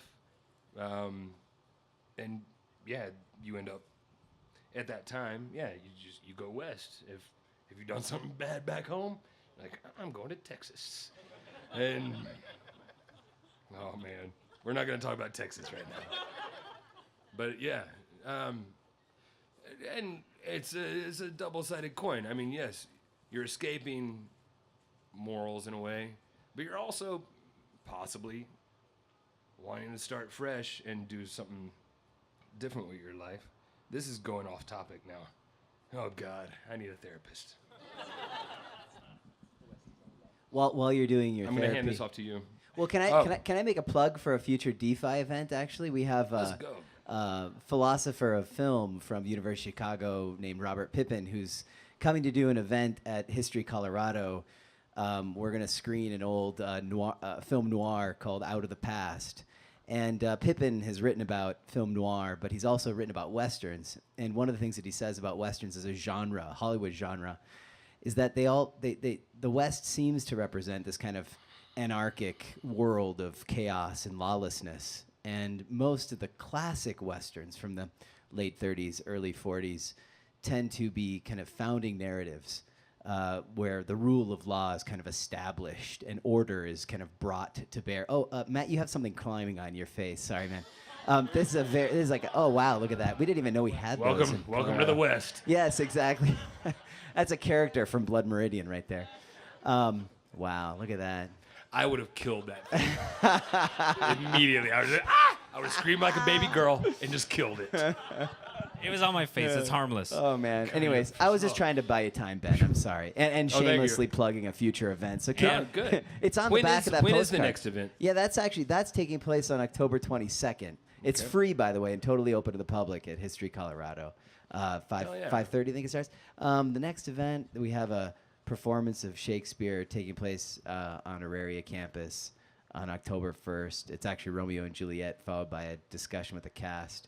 And then the event Tribes and the Tyranny of Language. Yeah, thanks, man. Tribes and the Tyranny of Language. There's a great show that's being performed at the Denver Center for Performing Arts. It's about a young boy a deaf boy growing up in a family of academics and scholars who decide that they don't want him to be raised as a member of kind of deaf society, so they don't teach him ASL or they don't allow him to learn how to sign. But anyways, the story charts this boy's kind of coming of age. And there's an event on October 15th at the Denver Center for Performing Arts centered around a production of that play. Before the play, we're going to have a lecture or really a conversation with the first and perhaps only person, deaf ASL signer with a PhD in philosophy is coming to moderate a conversation beforehand, and then we're going to watch the play, and then after the play, we're going to sit down with the cast and have a conversation with them and ask them what it's like to inhabit those roles. So, anyways, again, it's another kind of odd event that probably isn't something that is repeatable. To you. Yeah, y'all are doing some really fucking cool shit. Thanks, Ben. I appreciate that. It was a horrible way. You can't really quote that online, can you? No, I'm going to put that right on the Facebook page. Nichols says we're doing some fucking cool shit. Yes. That'll go a long way. Sorry, I can't. I'm awful. Now, but you mentioned film. Oh, yeah, film. This The West. Yeah, it's a place of chaos. Now, the chaos, yeah. I'm going to go with this. I've heard all sorts of rumors about maybe James Franco has the rights to Blood Meridian for making a movie. Ah. Yep. Maybe he does, maybe he doesn't. I don't know. But we already have a soundtrack. No, they ain't going to use that. No. I wouldn't even want him to. It's not. Yeah. It's too literal. Now, I've been on a big Nick Cave kick lately. And he wrote the screenplay for this movie called The Proposition, which is an Australian Western. And it's absolutely brilliant. Guy Pearce stars in it. And people they talk about how could you make a Western as violent as Blood Meridian. And if you want to see as close as they've come so far, The Proposition is the movie you need to watch. It's brutal and violent and beautiful at the same time. The Australian landscape plays a huge part of it. And I just watched it the other night just because I was actually reading Blood Meridian and listening to Nick Cave, and I was like, I'm going to watch The Proposition. So if you haven't seen it, look it up. Nick Cave wrote the fucking thing, and he's just kind of a badass. The movie is as close as you can get to Blood Meridian, on numerous levels. But it's an Australian Western, so I don't know. I just want to throw that out there. Okay. That's awesome. I'm sorry. That's not even... No, that's now great. I'm answering questions that nobody even asked me. You got a question? Oh, we do have a question here. Thanks, guys, for throwing the show. This has been awesome. Thank you. Kind of a sort of a 2-for-1, one for Matthew. You touched on a little bit earlier. I'm interested in your reaction reading the book, given your background, about the way the Native Americans were portrayed, kind of the savage mass of other. There are no characters with names from their point of view, which is an artist's prerogative. And then related to that, Ben, could you talk about maybe as an artist, do you worry about how things might be received when you write them? If it's open to misinterpretation, anything that might sort of give you pause as far as how people interpret your stuff. Gotcha. You want to go first? I can. It's a good question. It's a really important question. And Ben and I were talking about the Delawares who go unnamed, but they're scouts. And they are, in fact, I'm assuming part of the Lenape tribe, which is originally from Delaware. And they're nicknamed the Wandering Tribe because they're consistently driven from their homes in the east out west. I had no idea about that. That's awesome. Well, Braden and I were talking about that because Braden mentioned a canyon in Texas, right? Or Delaware Basin. So Braden was confused about that. And I had just assumed during the book that it was the Lenape, the Delaware from the East Coast. But it is a faceless, nameless mass, as you indicated. And of course, that's problematic for someone who spends time in Indian country today and works with Native communities. And it raises the larger question about the violence, because there is this desire, or not, perhaps not desire, but this tendency to suggest that the violence is somehow just teleological, in that it comes from the land, from the Native people. And I think I mentioned Ned Blackhawk's work, Violence Over the Land, because he does a good job of explaining, yeah, it was violent and horrible, but it wasn't just that these were bloodthirsty people. It was a circumstance of the environment, of the times. Obviously, from the Native perspective, that book would be entirely different, Blood Meridian.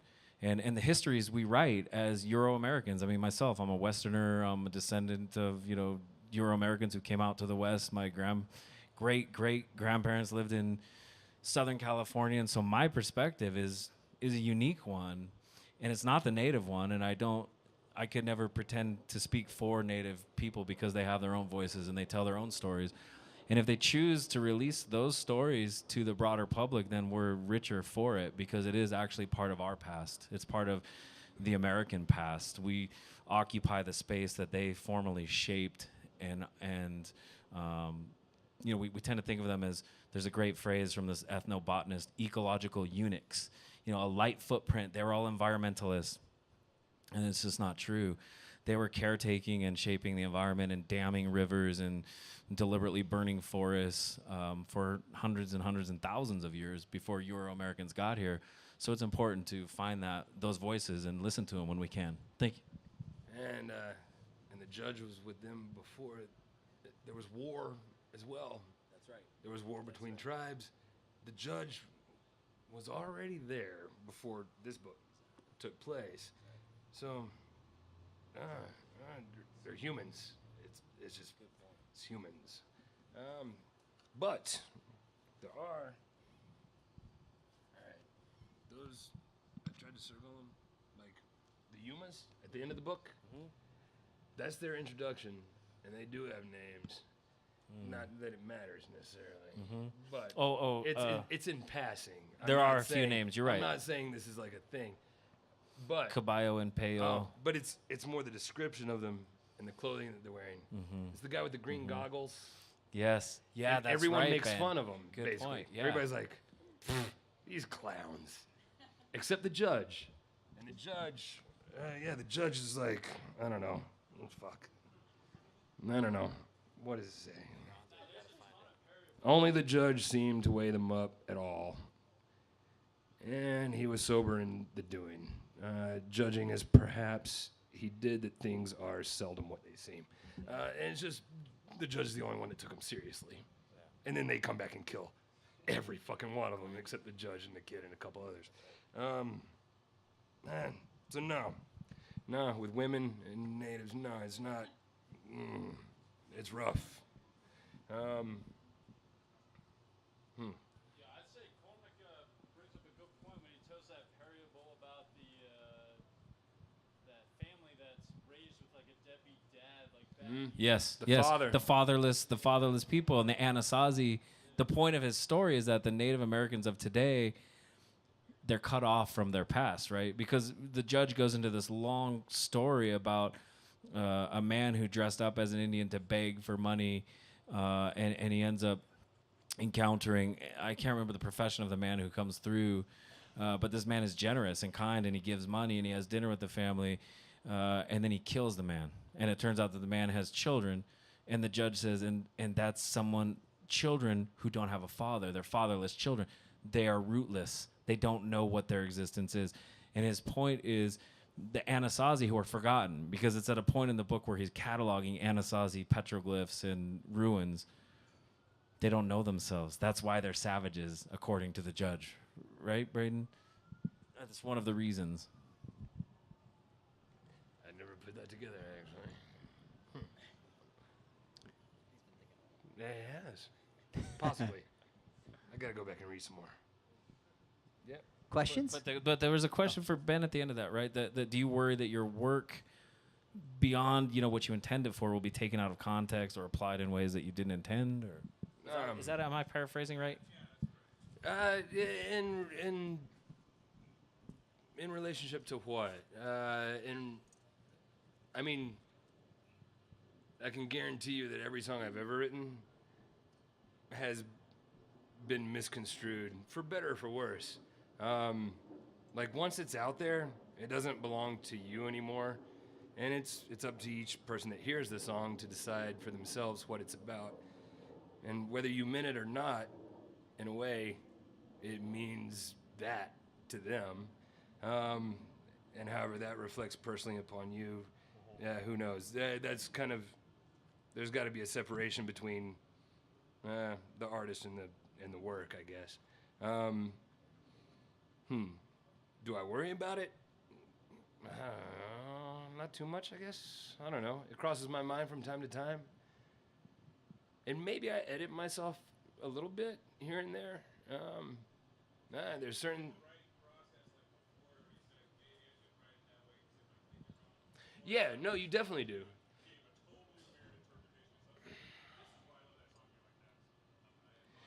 Yeah, and it goes both ways. Yeah, sometimes it can be as stupid as I wrote a song about a girl named Anna Lee. Yeah. Yeah, my drummer's like, Anna Lee. And you're like, okay, now her name's gonna be Angeli. Yeah. So yes, you do have to take it into consideration sometimes. It can get deeper than that and more important than that, but really, Roy's observation kind of throws it into a certain light, and yeah, you do have to watch yourself sometimes. Okay. I'm interested to know whether you think about what we're talking about as history as also things that are happening now Of course. in the world.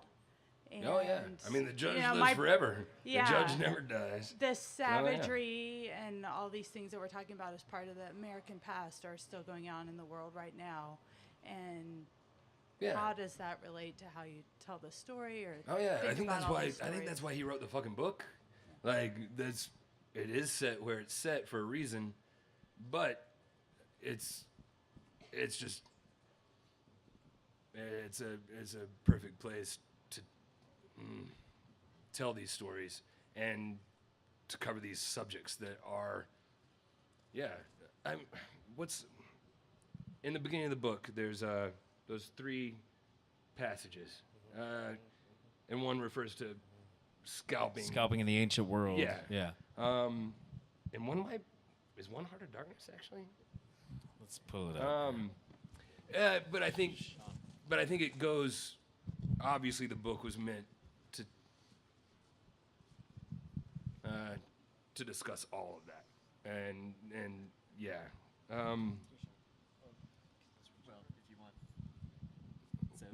You got it. No Heart of Darkness. We've got Paul Valery, Jacob Burma, maybe, and then the Yuma Daily Sun from 1982. The Yuma Daily Sun, yeah. 1982. Okay, the Yuma Daily Sun, June 13th, 1982. Clark, who led last year's expedition to the Afar region of northern Ethiopia, and a UC Berkeley colleague, Tim D. White, also said that a re-examination of a 300,000-year-old fossil skull found in the same region earlier showed evidence of having been scalped.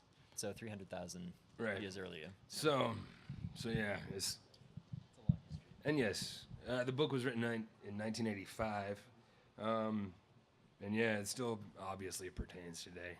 I don't know. My brother's in Iraq. That's why I asked the question. Yeah. And I hear stories from him, and I hear your stories, and it's the same thing. I mean, and this history, and you think that what's happening. Oh, totally. No, you're like, which characters would ISIS be in this book? Yeah, exactly. It crosses your fucking mind. Exactly. And yeah, no, and I don't. It's not a know. part of the past. Oh no, not at all. And that's why the book exists, and that's why we should read it, of course. But yeah, no, trying to specifically lay down, I'm not exactly sure how they fit into that, but they're in there. We're lucky enough to be isolated from Oh, we're extremely lucky. Now, but the judges, the judges over there right now, and that's kind of how, unfortunately, no, he never dies. Now, what does that say about us as human beings? Probably not good, but I don't fucking know. I got no answers. I don't think he has the answers. That's why he doesn't even tell you what happens to the kid in the outhouse at the end. He's gonna leave it up to you to make the big decisions. Aw, there goes the spoiler. God. No, I said he Just doesn't kidding, Ben, tell just you kidding. what happens in the end. Did I just say what happened in the end? No, you didn't. You Not didn't. exactly. So no, unfortunately, it's extremely pertinent to today. Yeah, it's extremely current. Yeah, and that's what makes it so terrifying. Let's go drink whiskey somewhere. Man, thank y'all. Yes, there's a writer. Man, this is awesome. Do you want to give a... Oh, no, go. Yeah, hell yeah. I don't have nowhere to be. All right. So I'm an anthropology major, and what her question was, and then what you were saying, and then that passage that he just read out of the book, Australopithecus afarensis from 300,000 years ago, they were scalping each other. That's the evidence of that. Like even some of our oldest apparently human ancestors were still. They could be wrong about that though. They could be misinterpreting that.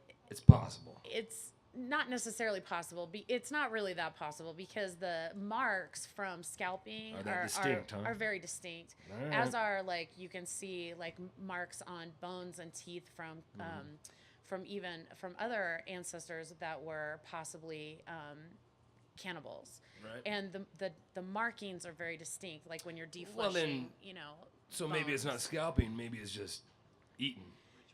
Well, it could have Or been, maybe but it's ritualized. But it, right. I mean, there could right. be numerous reasons. It Right. might not be But if there's marks in the same context if as there's the marks on scalping the that happened if in there's this book. marks on the skull, they can tell by whether that it was still alive or if it happened before death or recently, Holy or if shit. if it healed, if they lived and it healed, or if it was something that happened post mortem. So I Okay. think that if they came to that conclusion, that Right. it's probably a pretty legitimate. So it's probably conclusion. just fucking scalping. Right, but I'm just saying it's what you're saying about the judge being eternal. Like Oh, he always was and he always will continue. I think that's probably McCarthy's point. Yeah. there, is that yes, even before we were Homo sapiens, it existed in the world, and what I found real interesting also is the whole thing about they're asking if there's other humans on other planets, you know, and they're just like, nope, this is it.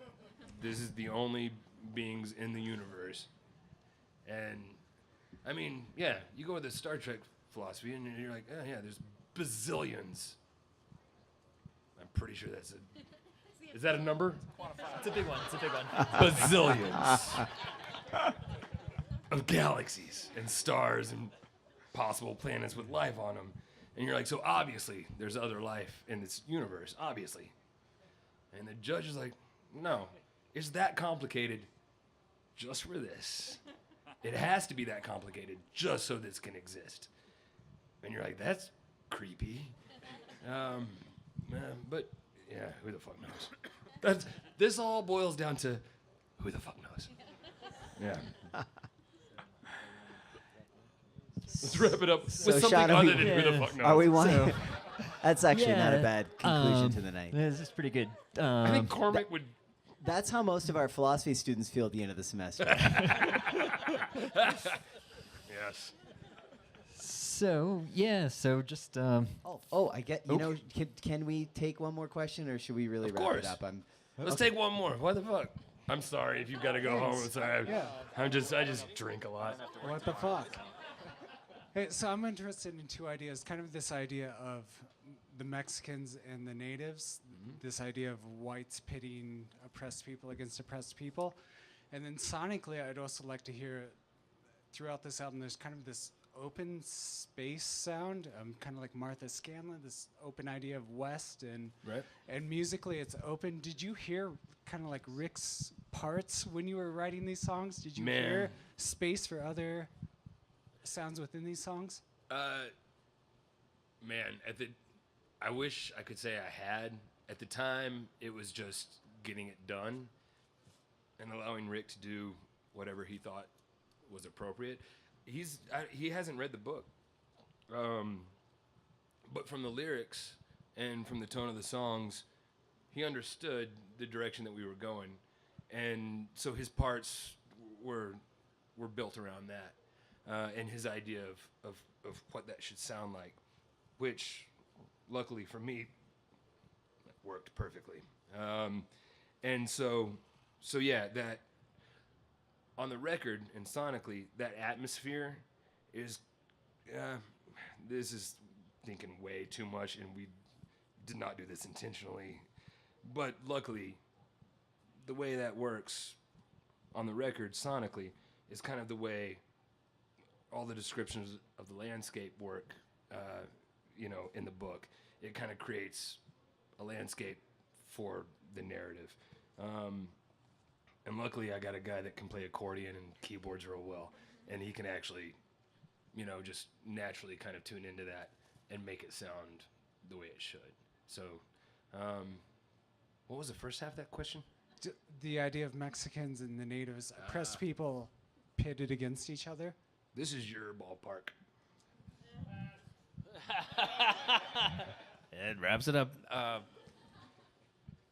Yeah, that's a really good question. I mean, when you think about Latin America, you think about Mexico, it doesn't exist without Columbus and the encounter in 1492 with Taínos and Arawaks in what is today Haiti and the Dominican Republic. And very quickly there was miscegenation. This word that sounds dirty, but it just means, mixing of peoples.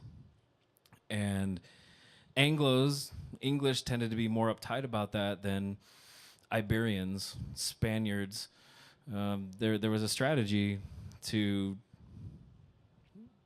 marrying into the local population, and that came with some respect. It wasn't all just dominance and essentially European perspectives being forced on native people. But when we talk about Mexicans and natives, one of the questions today is, well, what's the distinction? Because when we talk about mestizo people, they really, particularly in Mexico, are we talking about Aztecs and Spaniards? Where does the blood mix? Where can we define? I have a friend, a Washoe man. He's part Washoe, part Paiute, and he knows the blood quantum because the government requires that you know your quantum. And he said, I'm a quarter Paiute and 3/4 Washoe. Well, which part is it that's Paiute? This arm right here? And it's tied up with this idea of identity.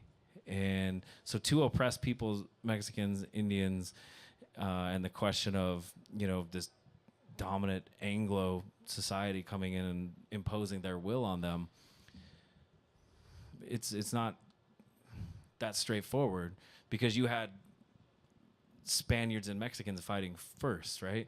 The Iberians, the people who called themselves peninsulares, those who had blood tied directly or were born on the peninsula of Spain, against those who were born of Spanish blood in the Americas, they were somehow less. Even though they had two Spanish parents, just because the happenstance of birth, which happened to be in Mexico, they were less than the Iberians. So it's a long, complicated story. It's a good question. It's a really good question. I do like the sense of history in the book that, they're traveling through ruins. Yes. Like just ruined churches and old, centuries old, settlements and broken down. You have little bits and pieces left over from the original, Spanish conquistadors and Spanish settlement. But it happened and it died. That's right. And now that even is, in it's just ruins. Exactly. And now this story takes place, and this, for us, it takes place a long time ago. But there was a history before that as well. And it has nothing to do with answering your question. It's just something I thought. But was awesome. It does, because it's about the native groups that were there before the Spaniards, right? And the contests over resources and space. And you pointed it out. We often dehumanize native people by portraying them as these ecological eunuchs, people who, essentially weren't fully human. And the truth is, they were fully human. They had all the feelings, emotions, bodily functions that we do. But because they're part of a culture and a time that is foreign to us, we don't understand it necessarily. And you can idealize it. And you idealize it. You romanticize it. You do. But the judge was there as well. That's right. And that's, I think, kind of the point of the book. It's a heavy moment to end on, isn't it? Yeah, let's go all good. I'm going to pass out here. Yeah, let's have it up for Ben. Thank you, Ben. And Matt. Thank you very much. And Sean, really. No, you guys, yeah. The three of you did a fantastic job. Thank you.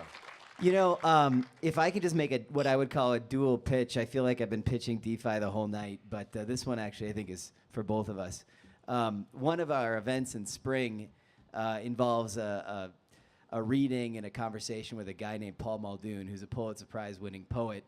And he's been described by the Literary Times supplement as the most important living poet born since the Second World War. So he's a big deal. He's the editor of the poetry page for the New Yorker. Anyways, he's coming in the spring. And one of the things that he does is he writes lyrics. More recently, he actually published a book of rock lyrics. And in the past, he's actually collaborated with Warren Zevon. And so that'll be a cool event. He's going to come. Maybe we'll even get him to perform some of his rock. I'll have him bring his guitar, and we'll have him perform some of his songs. So wait. So he does his poetry while he plays guitar? Yeah, effectively, he writes poetry, but he's not. So he's singing songs. He also...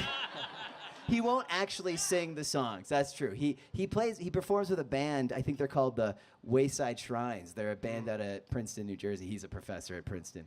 But anyways, I mentioned that as a plug for the event with Paul Muldoon in the spring. I think it's April 21st or 22nd. Anyways, it's on the back of that card that I've been talking about all night. But it also, the connection, and this is kind of a Kevin Bacon type connection, is that Lucero has a single out and an album coming out in a couple, days or weeks? September 18th, so and not too long. The single is Went Looking for... Warren Zevon's Los Angeles. There you go. Yeah, I made that connection. Yeah. Okay, it would my be job awesome is done. if I played that right now, but it's not going to happen. Oh, damn. How'd you know that's where I was going? Because they asked me earlier, and I was like, yeah, I'll do that. But now, after this conversation and this another beer, no, it's not happening. Thanks, Zach. Come Thanks back, a lot. Come back to the Ogden, and we're playing. Intoxicate. We'll play every song off the new record at the Ogden in November. That was a good transition. Sorry, I'm not gonna do it. No, apologize. But yeah, poetry with a guitar. Interesting. Some people call that song. Some people, you know, some people call some it people song. just do the poetry side. That's writing lyrics and being too lazy to write the music to it. Oh, man. Thank you, I'm guys. joking. Round of applause for Matt, Sean, Ben. You guys were fantastic. This was like the best book discussion, album discussion I've ever, That was fun as hell. Thank you guys for coming. This has been fantastic. Thank you, everybody. Really appreciate it.